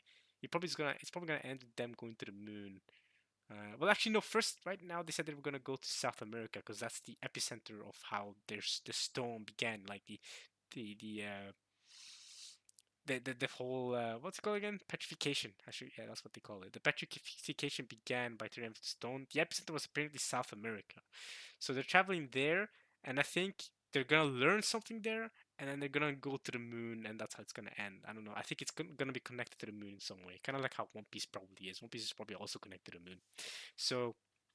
I think going to the moon is gonna solve the rest of the mystery, and we're gonna find out who petrified everyone on Earth, and it's gonna be sick. But we're now actually gonna have a civilization. 'Cause so far we've only had like a couple hundred people, a couple thousand people survive. But now that we're gonna have a proper like civilization, we're gonna revive millions of people. So that's gonna be hype. Yeah, more Doctor Stone, more science stuff if you're interested in that. Yeah, I mean if you've seen the first season or the first 2 seasons, like you know what it's about. It's just more of that. It's still exciting, still hype, as good as ever. I mean, it's really as good as ever. It hasn't gotten any better or worse. This season is not an upgrade or a downgrade. It's just more of the same. But 100 Girlfriends is incredible. Okay, I've been watching this. Oh my goodness, this anime makes me crease. It is one of the funniest anime I've ever seen, y'all. It is like, and this dude, Aijo Rentaro, is a go. He's a go. If there's one man that deserves to have 100 girlfriends, it is this dude right here. He's destined to have 100 girlfriends, but he works so hard for every single one of them. He genuinely cares so hard about every single one of them. And what does he say here? Daisuki Mamire? Daisuki Mamire. Okay, well, I guess he loves all of them. Daisuki means love. I don't know what Mamire means though. Mamire. Daisuke means love. Okay. Anyway. This man, bro, what a freaking Chad. We get more girlfriends this season. We still have 89 to go. That's how the season ended. That was incredible. Because in the first season, he got like 6 girlfriends. Now he gets another 5 girlfriends. And it seems to me like they're planning to go all the way. Like, we're gonna get more seasons and it's going to adapt everything. Like, we're gonna get like 8, 9 seasons with like at least. And we're gonna introduce like at least 6 girlfriends every season. If you continue at this pace, actually no, if you continue at this pace, it will be like 19 seasons until this anime ends. We're gonna get hundreds of episodes. But we're gonna get like 100 something episodes if you continue at this pace. If you only get like five, six girlfriends per season. But it's also like there's only 12 episodes per season. So how are we gonna introduce enough girlfriends and make us care about every single one without spending enough episodes on them? And the problem then becomes like, surely every season is only gonna get longer because like not only do you have new girlfriends that you have to introduce, but then you have to still keep the previous girlfriends you've introduced relevant. So far, the second season's done a really good job with that, with balancing introducing new girlfriends while still keeping the old girlfriends relevant, while still having them be actively a part of it. Every single girlfriend, you feel like every single girlfriend matters. It does such a good job balancing that, and it's so funny. I will say, I don't know if you guys, I'm watching this on Crunchyroll. The Crunchyroll subtitles, whoever's doing them deserves a raise. They're the funniest subtitles ever. Because I've gone to the point now where my Japanese skills, I can understand some things. I can understand to the point where I can straight up watch without subtitles, but I can understand a lot of phrases and a lot of things being said. And a lot of times I'll understand the phrase being said, and I'll read the translation, the translation, and it won't be accurate, but it would still hold the meaning. It still holds the same meaning, and I'm laughing out loud because I know the real meaning. I know what she said literally in Japanese, but then I read the translation. I'm like, oh my god, that's so perfect. That is literally such a good. It's the person translating is such a genius with his words. One of my favorite things. One of my favorite scenes. The last episode. This is so funny. I don't guess me following the Kendrick and Drake beef, but in the last episode, the Rentaro was like stuttering. He's like, "I love you all," and then I think it was Karane or something. She said, are you a DJ? Are you rapping or something?" And then the girl with the smartphone who talks with the text to speech on her phone because she's too shy to actually talk, right? She said something like, "Oh, he's going crazy with the rapping." In Japanese, he said something like, "Oh, you're rapping now, or a DJ rapper," or something. I don't remember what she said exactly, but she said something along those lines. I don't remember exactly, but I know it wasn't what the translation said, because the translation said, and I was laughing so hard. Mustard on that beat, yo, I was dying. I was dying. I read mustard on the beat, yo. I was like, "Yo, Kendrick, here we go." It's so perfect because it still retains the meaning while still being comedic, and the amount of freaking like parodies and it's parody on the harem genre and it's so perfect. The amount of references to other anime, the amount of references to Dragon Ball, One Piece, like even like things that I guarantee there's references to things that I don't even understand that they reference, right? That I haven't been seen. But there's a lot of Dragon Ball references. I mean, these most recent episode straight up referenced Dragon Ball in form of the spirit bomb, right? Rentaro does a spirit bomb to return the spirit bomb of Tsundere to give Karane their Tsundere back. It's so funny, bro. This is genuinely one of the funniest anime I've ever seen, and not a lot of anime to me are funny. Even like the comedic things, parts of anime, I'm like, okay, it's funny, it's cool, but it's not like that funny. Like I was just explaining to Sakamoto, it's like it's funny, it's cool, but it's not like I'm not laughing out loud at the jokes they use here. I'm straight up laughing out loud at the jokes they use here, and the translator does such a good job, bro. Just amplifying those jokes, making it even funnier, bro. I don't have any more examples. Most of the BTO is just the most recent example because I watched the last episode like yesterday, so that's still fresh on my mind. But there's so many examples if you go back to all the episodes. There's so many examples I can show you. It's so funny. It is truly so funny, y'all. Um, I highly recommend. Genuinely, like it's you might be turned off by the fact it says harem and it's 100 girlfriends. You think it's stupid, but I'm not joking, y'all. This isn't what you expect. I'm also not someone who typically enjoys harem anime. I wouldn't really go watching harem anime. I'm not that kind of person. This anime is a parody of that. It's hilarious. It's so good. True. Give it a chance. Like give the first couple episodes of season one a chance. Like be open minded. You will be blown away. I am not joking. Um yeah, is there anything else I want to say? So good. Apparently in the manga they're up to like almost 30 girlfriends. He's got like 26 in the manga. He's got 11 so far in the anime. So the manga is like well ahead. Uh, but apparently our current manga is still the author still does a good job maintaining a balance between introducing new girlfriends, making the new girlfriends relevant and important and feel like their own characters, but also still giving enough representation to the older girlfriends that have already been introduced, which is great. So if the anime keeps going and keeps being faithful, yeah. Also, one last thing to say about the last episode.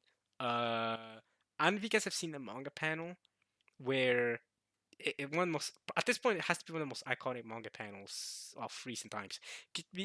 Where he talks about how much he loves his girlfriends, his 11 girlfriends so far, and it's uh like a 2-page spread of like so much text, right? So much text, and actually I sat down to read the entire panel at one point. Um, after this most recent episode came out, I sat down and read the entire panel, but I also read the subtitles in Crunchyroll that for the recent episode that adapted the panel. Right, that panel is so funny because he says that because at the end of this episode, right, it's basically all the girlfriends saying that they love Ajirentaro because for various reasons, and then he goes, "Oh my goodness, I feel the same way. I love." You because of this. I love Karen because of this. I love Nano because of this. I love Kusuri because of this. I love XQ because of this. I love me because of this. I love Hakari because of this. I love Hahari because of this. And he's just repeating why he loves them. Not repeating, but like saying different reasons why he loves them. And he keeps going for a solid for the entire duration of the ending song. And there's so much text flowing through. Like the anime adapted that 2-page spread so beautifully. There was so much text, so much to read. I'm like, and they sped up his talking too. The voice actor must have worked hard. The editor, whoever had to edit that, both the translator who had to edit that and put that in, but also like the original Japanese editor who had to do that, that must have taken so many hours, guys. That must have taken so long to put all of that text in there. So great job, great effort, genuinely great effort. We appreciate your work. Um, they stayed faithful to that manga panel. If you haven't seen the manga panel, just Google 100 Girlfriends manga panel. You'll see it. It's like a million words of text. It's amazing. That's like what a way to end this season with off with. It's so good. So yeah, man, excited for the third season. Truly, this is amazing. Okay, I don't know what this is. So I haven't seen a lot of anime this season. There's only one original I've seen this season that isn't like a second season or Sakamoto Days. There's only one because I haven't seen a lot of these. I probably would have sat down to watch Senshi or whatever, but I didn't have the time. But what if there is one anime that I took my time off to actually properly sit down to watch? I was planning to watch Honey Lemon Sona, but I didn't have the time to. I probably won't watch it at this point. But there is one anime that I need to talk about. It's gonna be here. I think it's one probably yeah, it's higher rated than Sakamoto Days. It's one of the highest rated anime of this season. Probably even higher rated than Horror Girlfriend, surprisingly enough. And it's really good. I'm glad I took the time to watch it. That was like one anime that I needed to watch. Do we talk about Blue Exorcist first? Nah, we'll talk about Medalist. 8.4. Oh, the rating went even higher. I'm pretty sure it was lower than this last I checked. So after it ended, it went even higher. Ranked 200. That's pretty good. So Medalist. We'll talk about Medalist and we'll talk about Blue Exorcist later. Because I want to start with Medalist. This anime was way better than I expected, okay? Like, you look at this poster and you're like, Amin, what the heck are you introducing me to? Like, you're probably thinking, Amin, like, bro, really? Right? You want me to watch girls doing ice skating? Like, are you seeing serious children ice skating? These little girls doing ice skating, these 10-year-old girls ice skating. Are you seriously telling me this is worth the anime to watch? The answer is yes.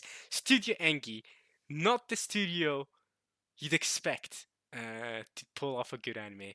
And a lot of doubts went into this because of that, because of the studio Engi. People were unsure. But no, they cooked. This is the best anime they've ever made. And I've seen like 2 or 3 studio Engi anime before. The one with the silver hair, like same Sekai anime they made. I remember watching that. I think it's Reborn as a Master. I don't know what the anime is called. That anime was garbage. Studio Engi has not historically made good anime. This is incredible. Okay, I don't know what to start off with. First things first, the opening by Kenshi Yonezu. If you don't know who Kenshi Yonezu is, he's known for the opening of Chainsaw Man, the second opening of My Hero Academia, Peace Sign. You guys know that one? Uh, uh, uh, that one. Yeah, he's done that. Like his music bangs, and the opening for this is so good too, right? And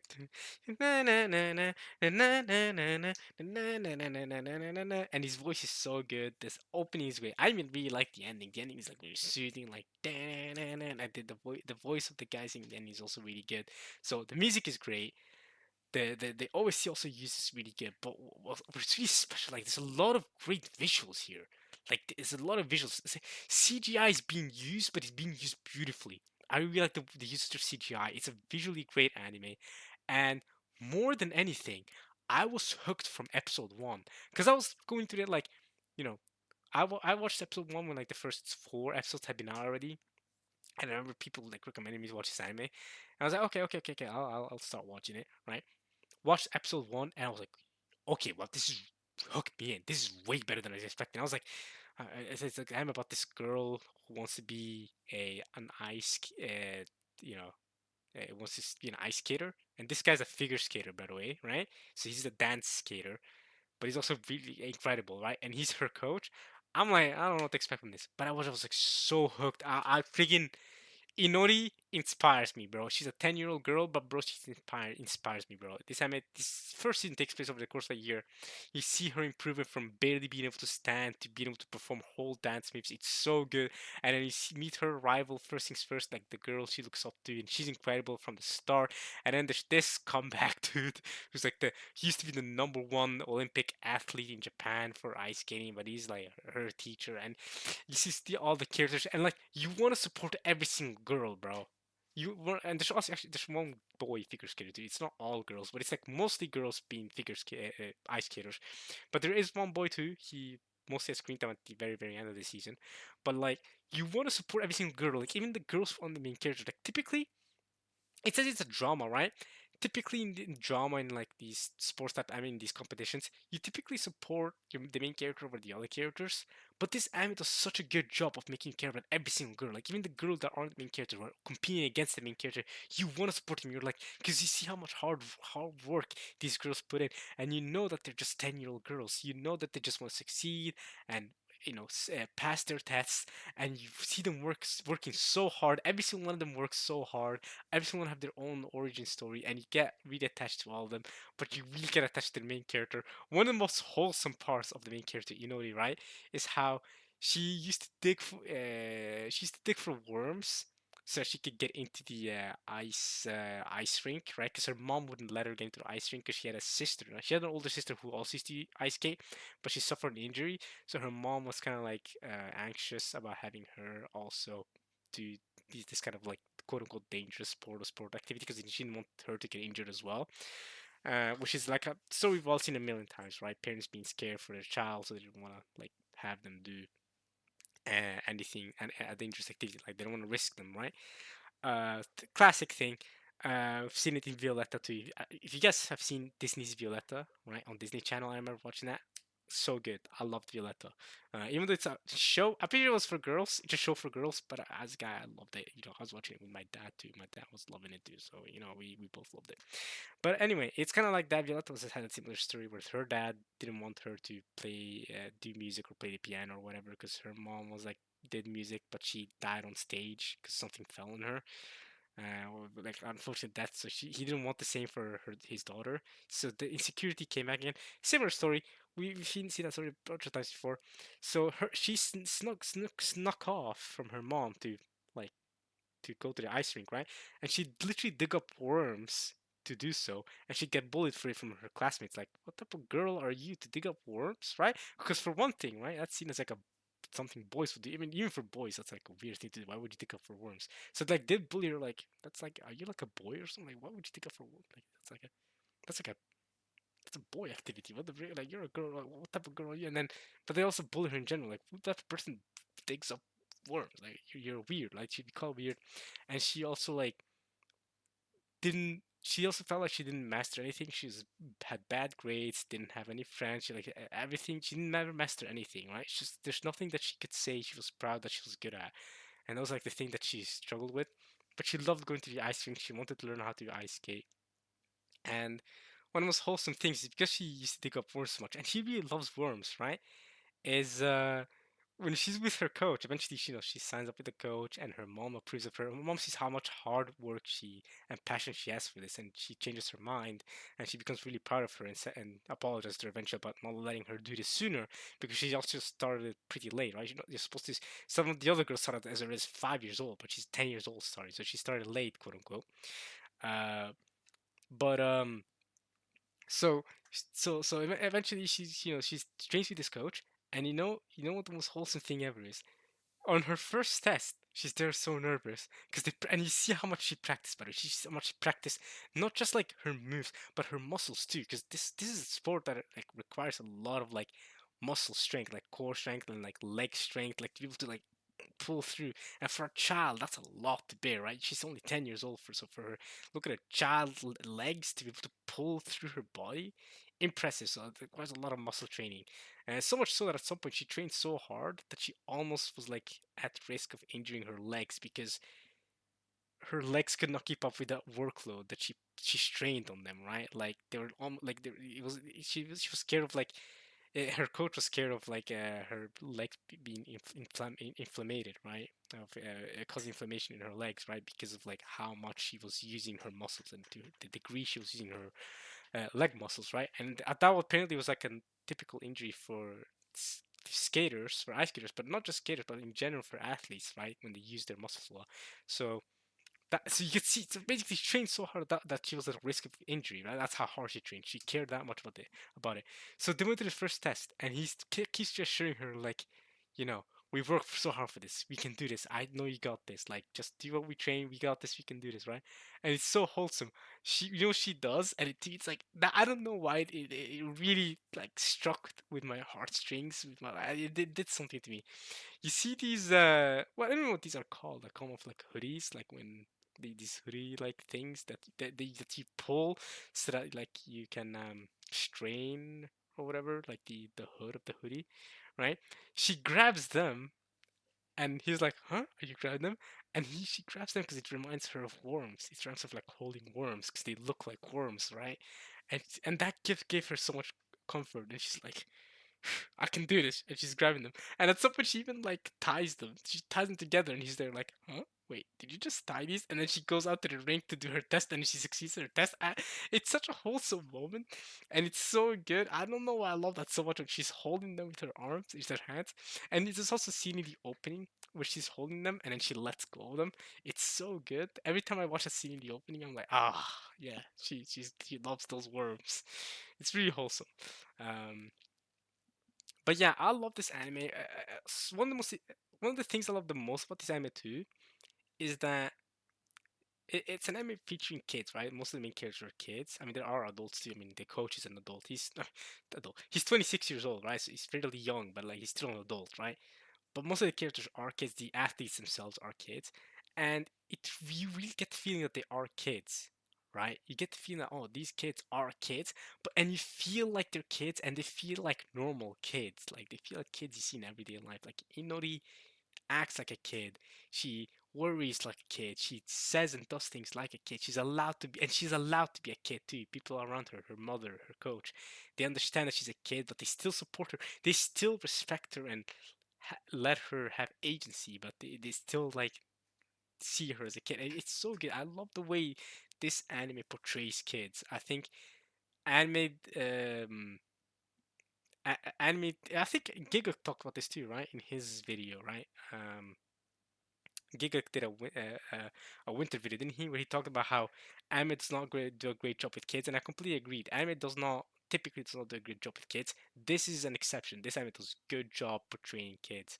Um, you know, if you've seen something like Promise Neverland, you're probably gonna come to think, oh my goodness, kids are geniuses. Although in defense of Promise Neverland, Promise Neverland is not a good example because specifically the reason why those kids were chosen to be the main characters, Emma, Norman, and Ray, is because they are so talented, because they're such special kids and they're such geniuses. It's why they're the main characters because they succeeded, right? The other kids they all die because they're just average kids. It requires special kids to succeed. So it's one of those like You know what I'm saying? It's one of those like, yeah, these kids are special, but it's like that's the entire reason the story exists because these kids are special. And there's a lot of other kids in Promised Neverland who are normal kids and who act like normal kids. So, but yeah, a lot of times in kids in anime are pretty insufferable, but this anime does a great job with it. So, yeah, highly recommend. I was so invested. I was every single episode. I loved it, bro. So yeah. Next, we can talk about Blue Exorcist. Um, I haven't seen season one and season two since they came out, especially season two. Season two, I remember around the time that came out. I remember watching that around the time it came out, and it's a good season. It's season two, if, from what I remember, but I don't remember it that well, right? However, from season three onwards, these came out more fairly recently. Season three came out like 2022, 2023. Season three. Now this is season four, part two, I guess, or season five, whatever you call it. So we had season three, then we had season four and season four part two. This is called Yosuga Hen, which is the Blue Knight Saga, whatever. And this season, for me, at least among the newer seasons of Blue Exorcist with this new studio, I believe they changed studio too. I think it's the peak of Blue Exorcist right now. This was the peak of Blue Exorcist. I love this. I still rate it a seven because Blue Exorcist to me is not amazing. It's not a special story. I think I've given Priestess like a six. Like they're just around average, maybe a little better than average. I think six like a little because five is average, right? Six is like a little. It's okay. It's a pretty standard shonen anime. It doesn't have anything too crazy. This is the peak of it because this season uh, we get to see the backstory of how Rin, the two main characters, Rin and Yuki were born. So you get to see what to do with their mother was, and who their dad. Well, we know that was Satan, but like how Satan ended up having them as children with a human mother. Like how did that even end up happening? And what was Shiro Fujimoto's involvement with it? How did he come to you know affect it all, and it was so good. I love the entire backstory season. I loved this so much. Shiro Fujimoto immediately like really became my favorite character of Blue Exorcist after this season. He's too good because you knew there was so much more to him after the first episode of Blue Exorcist. Or first, he died in episode two of the first season of Blue Exorcist. He died very early on, so we didn't get to learn much of his character. But he's kind of like um Thors from Vinland Saga, right? You know, these characters that die early or fall from orb, who either die early or they go away early, that they get introduced really early but have so much impact and throughout the entire series. So we get to learn so much more about Shiro here, like where he came from, where he was born, how he came to be who he is today. And you can see his character development slowly but surely throughout the season and her character development too. I love Yuri Egin, that's their mother, the main character's mother. She's so good. Love the backstory, love the whole thing. And yeah, again, it's been a while since I've seen season one, season two. So I'm not gonna say this is the best Blue Exorcist's content ever, because season two might have been incredible too, or season one might have had arcs that were incredible too. But because I don't remember them that well, I'm not gonna make that claim. However, this was great. I loved it. Um, would I recommend Blue Exorcist? Blue Exorcist, like I've mentioned before in the previous Blue Exorcist season when they were coming out, when what I said to y'all is uh, if you want to watch it, if you really like shonen, if you're a shonen fanboy like me, sure, I can recommend it. But it is standard shonen at the end of the day. It doesn't do anything special. Okay, so I'll tell you guys right now, it's not anything special. It does have Hiroyuki Sawano OSTs, and the most recent season also has Kota Yamamoto, his student, as the OST for this newest season, these two newest seasons with the Blue Knight Saga, and he does a good job with it. There's one OST that I really love that hasn't been released yet. I think the OST side hasn't been released yet, but it's gonna be released soon. There's one OST that I really love here from Kota Yamamoto, so he does a great job. Hiroki Sawano obviously did a great job with it too. So the OST is great. The openings are mostly good. I mean, Overworld did most of the openings, but there is some openings that weren't by Overworld. They cooked. They did a good job with it. So can recommend it if you're interested in the OST and if you're really a shonen fan like me and you're gonna be watching it. Similar to Fire Force, which is gonna come out this season. Season three after so long. We've been waiting like 6 years for season three. No, less than that. 4 years. Because season one and season two came out like pretty like close to each other, right? Two, three, no more than 3 years apart, right? I think 2019 was the first season came out, like 2021 the second season came out, and then we decided to wait until 2025 to release the third season. But it's finally gonna come out this season. I'm excited for it. We'll talk about it in a second. Yeah, that's about it for Blue Exorcist. I've already talked about it before in the when the previous season came out, so there's not much else for me to say. Unnamed Memory Act 2, man, it's sad what they did to this. Apparently, like the way they were rushing this anime, it's really sad. I watched the first act of Unnamed Memory. If you guys remember, I really talked about it. From what I hear from a friend of mine that like was interested in this, it's apparently really sad what they did to this anime and to the original story, which I believe is it's a light novel. So kind of sad there. And I didn't watch any other anime this season, so I typically watch like 10 plus anime this season when I have a lot to say. But I don't really have that this season. But it worked out because I had a lot to say about this anime from the previous season. So it worked out that I didn't watch a lot of these these anime, right? And it was a pretty weak season overall. Looking at this anime list, there's nothing here that is up my alley anyway. So I'm glad it was a weak season. But next season seems to be stronger, and I still won't have time, especially next season more so than this season. Definitely won't have as much time to be watching anime or new anime next season. So I'll be holding it to sequels and anime that I need to watch and that I'm really interested in that I've been interested in for a while. So yeah, there's also going to be an animated project or an anime for Devil May Cry. That's going to get an anime project on Netflix. I'm interested in checking that out.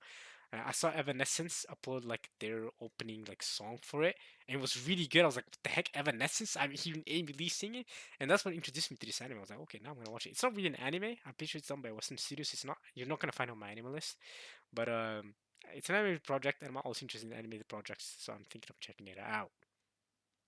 Okay, well, I should have just come here to talk about ReZero and Blue Box. I'm stupid. I did not need to go to the previous season. I'm stupid. Dragon Ball Daima. Oh yeah, I didn't talk about that. I did not talk about the ending of this. Freaking they cook with this. We got to see Vegeta Super Saiyan 3. We got to see Goku Super Saiyan 4. It was sick. We got to see them in their adult forms too, cooking. So good. I really love Dragon Ball Daima. And one thing I really love is that this is the last project Akira Toriyama was a part of before he passed away. Rest in peace. Uh, Truly, rest in peace. He passed away around this time last year too. He passed away about a year ago, a year and like a month. He's probably like early March 2024, didn't he? Yeah, rest in peace, Akira Toriyama. And you can you can tell he worked on this project because it had like it had Dragon Ball at its soul. I really loved Daima, and it felt like it was Dragon Ball at its soul. Like, I don't completely get that from Dragon Ball Super, for example. Like maybe the character man was involved in that to some degree to the manga writing, but I don't think he was involved as heavily as he was with Daima, because Daima felt more Dragon Ball at heart than Super was. To me at least. So I really enjoyed this. I thought it was all pretty solid. 7. It's not the best Dragon Ball work. I still prefer Dragon Ball Z, but it's pretty good. Again, I really love the fact that we finally got to see Super Saiyan 3 Vegeta, so that's canon. And the fact that they made Super Saiyan 4 canon too is so good for Goku. And this is a prequel to Super 2, so a lot of people are wondering like, how is this canon? Dragon Ball Daima is still canon, y'all. Just because it's a prequel and Super Saiyan 3, Super Saiyan 4 are used for Vegeta and Goku doesn't mean that it's not canon. It's just that in Super we got first it's for Vegeta get to see Goku Super Saiyan 3, and secondly, they learned how to use Super Saiyan God and Super Saiyan Blue. So at that point, what's the point of using like worse forms that spend way too much energy? What's the point? So yeah. So yeah, this time again, I could have should have just come here to talk about Rurouni Kenshin and One Piece, but no point. I already done my decision. I already done my thing. Nothing else to talk about. Any ONAs or something to talk about? I already talked about Link Link. Once again, I should have just come here to check that out. My fault, y'all. My fault for wasting your time. Oh, they made a second. Wait, this is the second. Oh no, no. Okay, I thought it was like, isn't the second season of Heaven's official blessing, which I've been told to watch a million times. Look at that rating. It's really high rating. Like this anime is like among people who watch Chinese anime, this is like apparently a must watch. I know I need to check out Heaven's official blessing at some point. I've been recommended that plenty times before. Okay, and I don't think there's anything else to talk about. No movies, none of that, right? OVA, Skate Infinity, Master, whatever.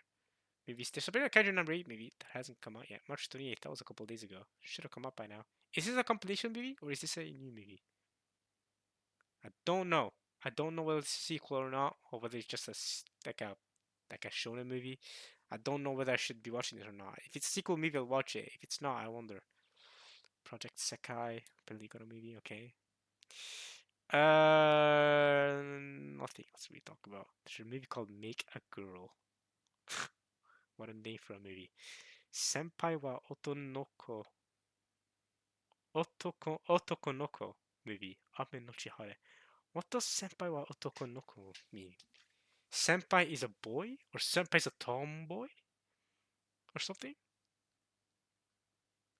My cross-dressing senpai. Oh!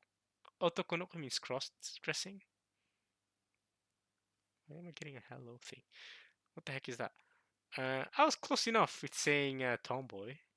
Because I read Otoko Noko and I was like, okay, senpai is like a half boy? Like a guy, but not really a guy. I was like, okay.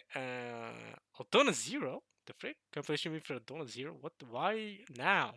It's 2025. Why are we getting Dona Zero content now? I haven't seen the original Dona Zero, but it's like, I know about it, obviously. It was very popular when that came out. The heck is this? This is an unknown event that took place after the Battle of Wano Country? What? Original episode. It's only 5 minutes. Okay. Nothing else to talk about. Any specials? Another Kaiju number 8 special. Okay, they're promoting Kaiju number 8. They're really like pushing it for when season 2 eventually comes out. We know they're working on that. Okay, nothing else to talk about. So, as always, what we do at the end of these, I've reviewed every single anime this season.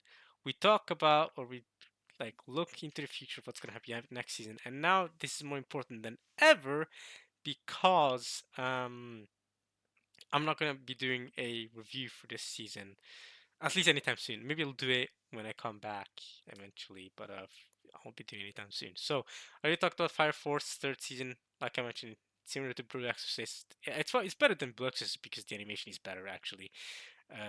But yeah, Fire Force like relatively standard shown and it's nothing too incredible, but it's still really good. I still recommend it. It's been like 4 years or something since season 2, so we've been waiting a while for it. But excited for the third season. I believe the manga's ended too, so we're not gonna get that many more seasons before that ends. Maybe like 2 more seasons after this. Like I can't see Fire Force getting more than 5 seasons. We'll see though. I'll be watching it for sure. Like I said, I'm a Shonen fanboy. It's got good animation, right? They be production working on it. I think they took a break because they were working on like other animes like Urusei Yatsura and JoJo. I think that's part of the reason why it took them so long to make this third season. However, once this third season is over, David Production, I want to see you working on JoJo Part 7, bro. I've heard so much hype about the manga, and I've been patiently waiting for the anime version to come out because I knew that you guys are going to cook and eventually come out with it.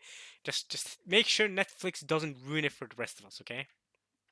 Uh, Next is Lazarus. I believe it's an anime original, but from I remember from the trailer, what I saw, it looked gorgeous and it looks interesting. Like it's a lot of action going on, and it's Studio Mappa. It says anime original, and it's Studio Mappa, so it's basically a must-watch in my case, and it can see it's really popular. So yeah, I'll be checking it out. April 6th, April 5th. That's only a couple days from now, so first episode is gonna release soon. This is second season of some slime anime, so I don't care. Windbreaker season 2, I'll be checking it out for sure. I watched season 1, I enjoyed it. It's nothing incredible, but it's fun enough. Vigilante. Oh, this is the My Hero Academia Vigilante thing. I still haven't decided whether I'm gonna watch it or not. I want to add it to my list, but I haven't fully decided whether I care enough about it to watch it. I think I will though.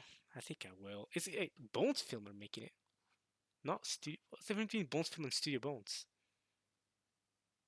It's just a new studio established in on 2024 October. It's recent. Oh, and they're also gonna make Gachi Okuta. Ooh, this is my plan to watch list. I'm definitely watching this. Skate Infinity Extra Part. That's the only thing they've worked on so far. Yeah, I'm definitely watching Gachi Okuta. By the way, I've heard a lot of good things about the manga for this. I've heard this is the manga. I've heard a lot of good things. It's a pretty recent manga, so it came out relatively recently. But it has an anime announcement, and I've heard a lot of good things. So I'll be checking it out. Vigilante. I still haven't decided whether or not I'm gonna watch it. I think I probably will. I'll get onto it probably. There's not that many new anime this season I want to check out. There's only 3 so far right here, and this might be a fourth one. What's this? Oh, this is a beginning of the end. Oh yeah, I'm watching this. This is my plan to. Yeah, it's my plan to watch. Studio A-Cat. I don't know. I don't think studios have done anything too incredible. So a lot of people are scared that the anime won't hold up to the what is it, like a light novel or whatever, or a it's like a light novel or manga or whatever. Yeah, the studio hasn't done. Okay, let's not sort by news, sort by members. Yeah, they haven't done anything super notable, right? Um, Nothing that like stands out, right? Every single of their animes are also like fairly low rated. 6.75 is not bad, but nothing that's like above a 7 rating. Although ratings are not everything we know, but like still, they haven't done anything super super notable like that. We don't get Takamiya-san. This is the Achi anime of the season. It seems like is that his hand? I just noticed those. I've seen this poster before. I never looked deeply enough to notice those are the main character's hands, or I'm assuming this is the main character going through yeah, through her panties, still like wrapped around her at least right foot, and I'm guessing it's her panties. So like she's currently wearing no underwear down there. Yeah, I mean this is just down bad. These are an anime for down bad people. I don't think I'll be checking it out. It does say comedy, so that's the problem. It does say comedy. Actually, comedy can be really funny. I watched Wolves and Harm, y'all. I enjoyed that. So if this ends up being funny, Liden Films too. If this ends up being really funny, I might check it out. If it's just gonna be etchy, I don't care. If it's just an anime about horniness, I don't care. I don't care if it's just gonna be horny. It's gotta be funny. Because 100 Girlfriends as well. That has a lot of horny, right? I mean, Hakari especially. Hakari and her mommy fetish, crazy. But it's really funny. That's why I'm watching it, right? A lot of y'all won't be convinced. They're gonna be like, haha, I mean, you're only watching it to be horny. But like, genuinely, why? Like, why would you watch an anime if it was about horniness? Why not just freaking watch hentai or something, bro? Like, you know what I'm saying? It's the same reason why I watched my mysterious girlfriend, not my, but just mysterious girlfriend X. Similar thing. It's a horny anime, but bro, that anime is so good. It's hilarious. It's so fun. I really like the relationship between the two main characters, even though it is essentially about how the main character has to drink his girlfriend's drool every day, or else he gets really sick and ill. But I love it. We're getting more Ahad and Sun. I really like the first season. So going away from this horny mess, we're going to the extremely wholesome anime. This is a wholesome romance anime with some comedy sprinkled in. Extremely wholesome, no horny, no like etchy stuff. So this is if you're interested in a more wholesome romance, this is it. And I enjoy Ahad and Sun season one, so I'll definitely be watching this. I don't know what this is. A boy, or is this a romance? This looks like a high school romance anime by JC Staff. Okay, is this description interesting? A boy and a girl pledge lifelong friendship in a small town junior high school, but then eventually he starts having feelings for her or something like that, right? He eventually starts being in love with her or something. The relationship between the two, who are destined to share a common dream, has passed 2 years without any particular development. Okay. Himari Inuzuka, a bubbly girl who has yet to find her first love, and Yu Natsume, a plant-loving boy who enjoys flowers.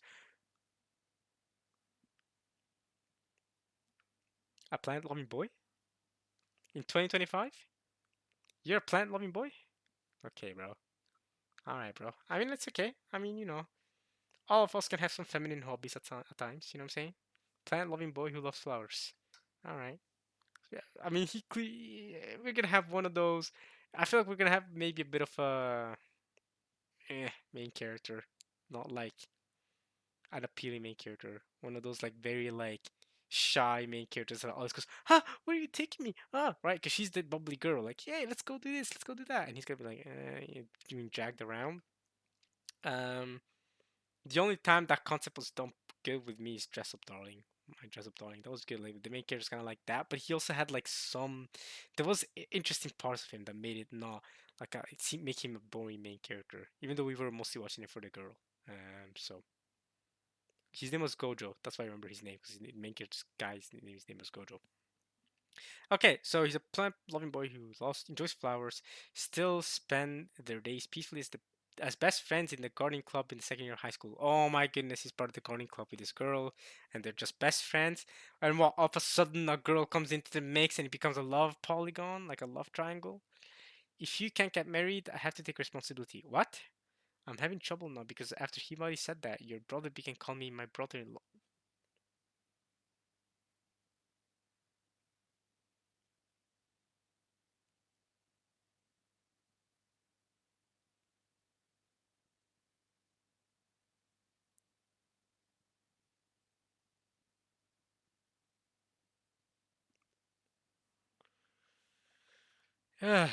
High school romance, y'all. Okay. However, when Yu reunites with his first crush, oh no, no, no. The gears of the relationship suddenly got a sync. Will Himari be able to escape her ideal friend now that she has found love? This is crazy. This is crazy. Alright, Iyashina. Yeah, that doesn't sound appealing. The description did not sound appealing. Can a boy-girl friendship survive? That's what the anime is called. That doesn't sound super appealing to me. Studio? JC Step. Okay, okay. Second season of the what are they called again? The Power Go Go Loser Ranger, right? Go Go Loser Ranger or something like that. What they call? Okay. Witch Watch. I'm interested in this, but I'm not sure if I'm gonna be watching it. I'll be honest. I'm like mildly interested. I've heard a lot of stuff about this manga. Um, I don't know. I probably won't be watching it. It's comedy super. I didn't know it was comedy. Maybe, maybe I'll debate it. If it looks good, maybe. Oh, they're the studio behind Hunger Griffiths too. Okay, okay, okay. That's a good studio. Wait, did they make Black Rock Shooter? The really? Damn, the big downfall. That was not a good anime. What did I rate? Like a six at most, a five? Yeah, that was not great. They made this mediocre thing with a great opening, which is why everyone was interested to begin with. Yeah, so the best anime they made was a hundred girlfriend. I guess um, quintessential quintuplets, but I haven't seen that, so I can't speak on it. Okay, what is this? Action, adventure, fantasy. Unless it's Mushoku Tensei, I'm not too interested. Although I do like the poster, I'm not gonna lie. The art is appealing. The art makes me. I'm like this action fantasy. I'm kind of like in an action fantasy slump, but also from all contributing to my son. But also the art is promising. I love this poster. This guy has a cool gear design. The girls, they're all girls. Holy crap! What the frick? I was like, the guys in the back, the girls and guy. Oh, it's all girls. I was like, what? Um, I'm on the fence on this one. If it was, okay. Well, we'll wait until the first couple episodes come out, and if I hear good stuff, I might check it out. Yeah, but that's about it. Though I don't have any other anime I think I'm interested in this season. So is this more Black Butter? Why are they still making back Black Butter? It's what the like this anime has had so many seasons since it first came out in like 2009 or something, and they're still releasing new season and new spin-offs or whatever. Your Forma? Mm. Shows me she's getting a second season. Ooh, I think I'll watch this too. I did enjoy the first season. Wait, isn't this a new studio for them? Did also the most of the first season? They did also the first season. Okay, and they on the Girl Mirror Force. That was good. I really enjoyed Shoshimi series season one. I might check this out. I might. I did enjoy the first season. If it's more of that, I think I'll enjoy the second season too. I think I will check it out. I'm not gonna add it to my list that yet. I'm not because I'm not 100% sure. I'm not. I've only added things to my list that I'm really really sure I'll check out. Summer Pockets is a slice of life. Why are there only girls? Is this like this is like is this like a Studio Key type of anime or Studio Feel? Studio Key, but that's a different like made visual novel, makes visual novels in the flyer. This just made Hinamatsuri. That's probably the best thing they made that I've watched. Okay, they've made Yosuke no Sora too. Because I haven't seen Oregairi. Yeah, I know I should watch Oregairi at some point. I know they made Tsuki ga Kirei. They made Kisses. They made Tagashi Kashi too. Huh. For anyone wondering, Tagashi Kashi, same author that made Yofukashi no Ta. In English, that would be Yofukashi no Ta. Call the Night.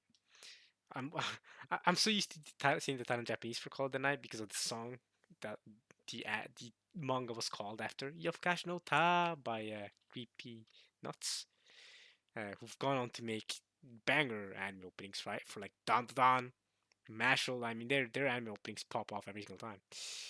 Uh, Another ecchi anime. There's a lot of popular ecchi anime this season. Well, I mean, there's always popular ecchi anime every season. Actually, I shouldn't say that. Why am I getting like a hello cat? What the freak? What is that? I'm not gonna click on it. I don't know. I can't even click on it. Seems like. Okay, nothing else looks interesting to me. Is this a? Ooh, wait a minute. Comedy mystery. Ooh, wait, that could be fun. That could be fun. I was like, is this a music anime? I thought she was like holding a musical instrument and she was like a dancer or something. A drama. Interesting art style. Interesting art style. Very different from the typical anime art style. Whoa, they're going traveling all around Japan. This is all Japanese areas, right? What's it called? Zatsu. Why am I reading the Zatsutabi? Yeah, I'm like, why am I reading the Japanese title for it? That's Journey. Okay. They're going on a journey. Okay. Guilty Gear Strive is having an anime. Apocalypse Hotel. What a name for an anime. Mono. Okay. Any like special things? I'm not interested in the rest of this. Any ONAs? Licorice Recall is an ONA for Licorice Recall. 6 short movies featuring the daily lives of Chisato, Taken, and their friends. Each movie will have a different director and storyboard. Short stories. So we're not gonna get. How long are they going to be though? That's one question I'm having. How long are they going to be? Because 6 episodes. If it's going to be like whatever, it's slice of life. I think I had this on my plan to watch because I thought it was going to be a sequel. But if it's just going to be a whatever special thing, then I probably won't check it out. To Bian Ying Shong X, I probably butchered that, so I'm sorry. But the reason I'm interested in this, actually, I haven't put it on my plan to watch this, but the reason I'm interested is because the animation for the opening looks incredible. The opening is incredible. If you haven't seen the opening, Hiroyuki Sawano worked on it. It looks incredible. And it's Land Studio, same studio that made Link Click, right? Yeah. So that is pretty hype. I'm thinking about checking it out. I'm just not 100% convinced yet. I'll wait for the first couple of episodes to come out and see if it is as quality as the opening will have you believe. Moonrise, I don't know what this is. Wit Studio? Ooh, now I'm interested. Wit Studio makes me interested. On Netflix too? Okay. I'm noting that. I'm noting that. Wit Studio, yeah. When you see Wit Studio's name, yeah, definitely put that on your list. April 10th, 2025. Okay. I might check that out. What? What? The premise of this gag manga spin-off about 3 high school students, a young male student, his girlfriend, and a third wheel, a third wheel, who is a One Piece fanatic. Their names are similar to the Stray Pirates and the group form a fan club dedicated to One Piece. I might check it out just because it's gag. It's a gag One Piece story manga. I might just check it out because of that. Yu-Gi-Oh! Okay, nothing else. Okay. It's a Konosuba OVA. Is it for the third season, I think? Okay, movie. Just a movie? Oh, it's just a compilation movie. Whatever then. Whatever then. Oh? Oh? Wait, it's 1 episode? What the frick? Hey, let me know if there's new Kobayashi content. I'll put it on my plan to watch. Kobayashi's Kobayashi. We're planning to watch it. I did not know there's gonna be new Kobayashi content. Is this a movie or okay, a movie? Yeah. If they're making a Kobayashi movie, I'm watching it for sure. What is this? Is this Studio Shaft? I thought it was Studio Gohan's the way the art looked. Virgin Punk. Studio Shaft. Oh, I have seen this. I have seen the trailer for this. Yes. Okay. Um, maybe Clockwork Girl. May Am I watching this? Maybe. I've seen the trailer. It looked mildly interesting. Maybe. They make the fourth movie for Princess Principal. I should check out the main anime to be honest. I really should. Nothing else. But I'm making a Bokuto Robocop movie. Okay. Nothing else.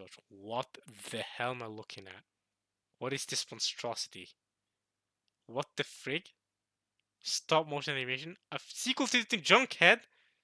What? Is this like a Jurassic Park and Jurassic World? Junkhead, Junk World? What the frig? This looks cursed as hell, this poster. Uh, Doragon Hato? Dragonheart. Oh, it says Dragonheart right behind it, I mean in English. But I decided to read in Japanese, because why not? Okay, for a second I thought that was Sakura from Naruto. New King of Prison film, okay. Mr. Robot, hey yo! Mr. Robot? If you guys don't know, Mr. Robot is a TV show that's really popular and well received too. Like, really well received. I watched the first season of Mr. Robot, but it's 5 seasons and I haven't watched the rest. I should check it out at some point. Another boys love anime. We already talked about boys love earlier before. It says anime, scoop, anime. Boys love, these two boys love each other. All the Fujoshis go crazy. All the Fujoshi.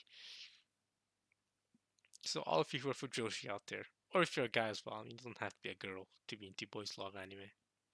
If you're into yaoi anime, gay anime, go ahead, man. Do your thing. Alright, and that's about it for this season. And you know, this was supposed to be a winter season video, but I want to talk about the spring season too. Yeah, that's about it. A lot of these animes are on the maybe list for whether I'm watching them or not. The almost confirmed ones I'm glad to watch, like Windbreaker and Lazarus and maybe yeah, and obviously yeah, I'll be watching the beginning after the end. But yeah, we'll see about all of the other stuff. I'm irritated by this freaking cat saying hello to me, so I'm gonna end this here. So yeah, that was the Winter 2025 anime review video. Even though I talked less about the Winter 2025 anime season and more about the fall and spring season, I feel like. But that's because I didn't personally have a lot to talk about this winter season, and there's a lot to talk about this fall season especially.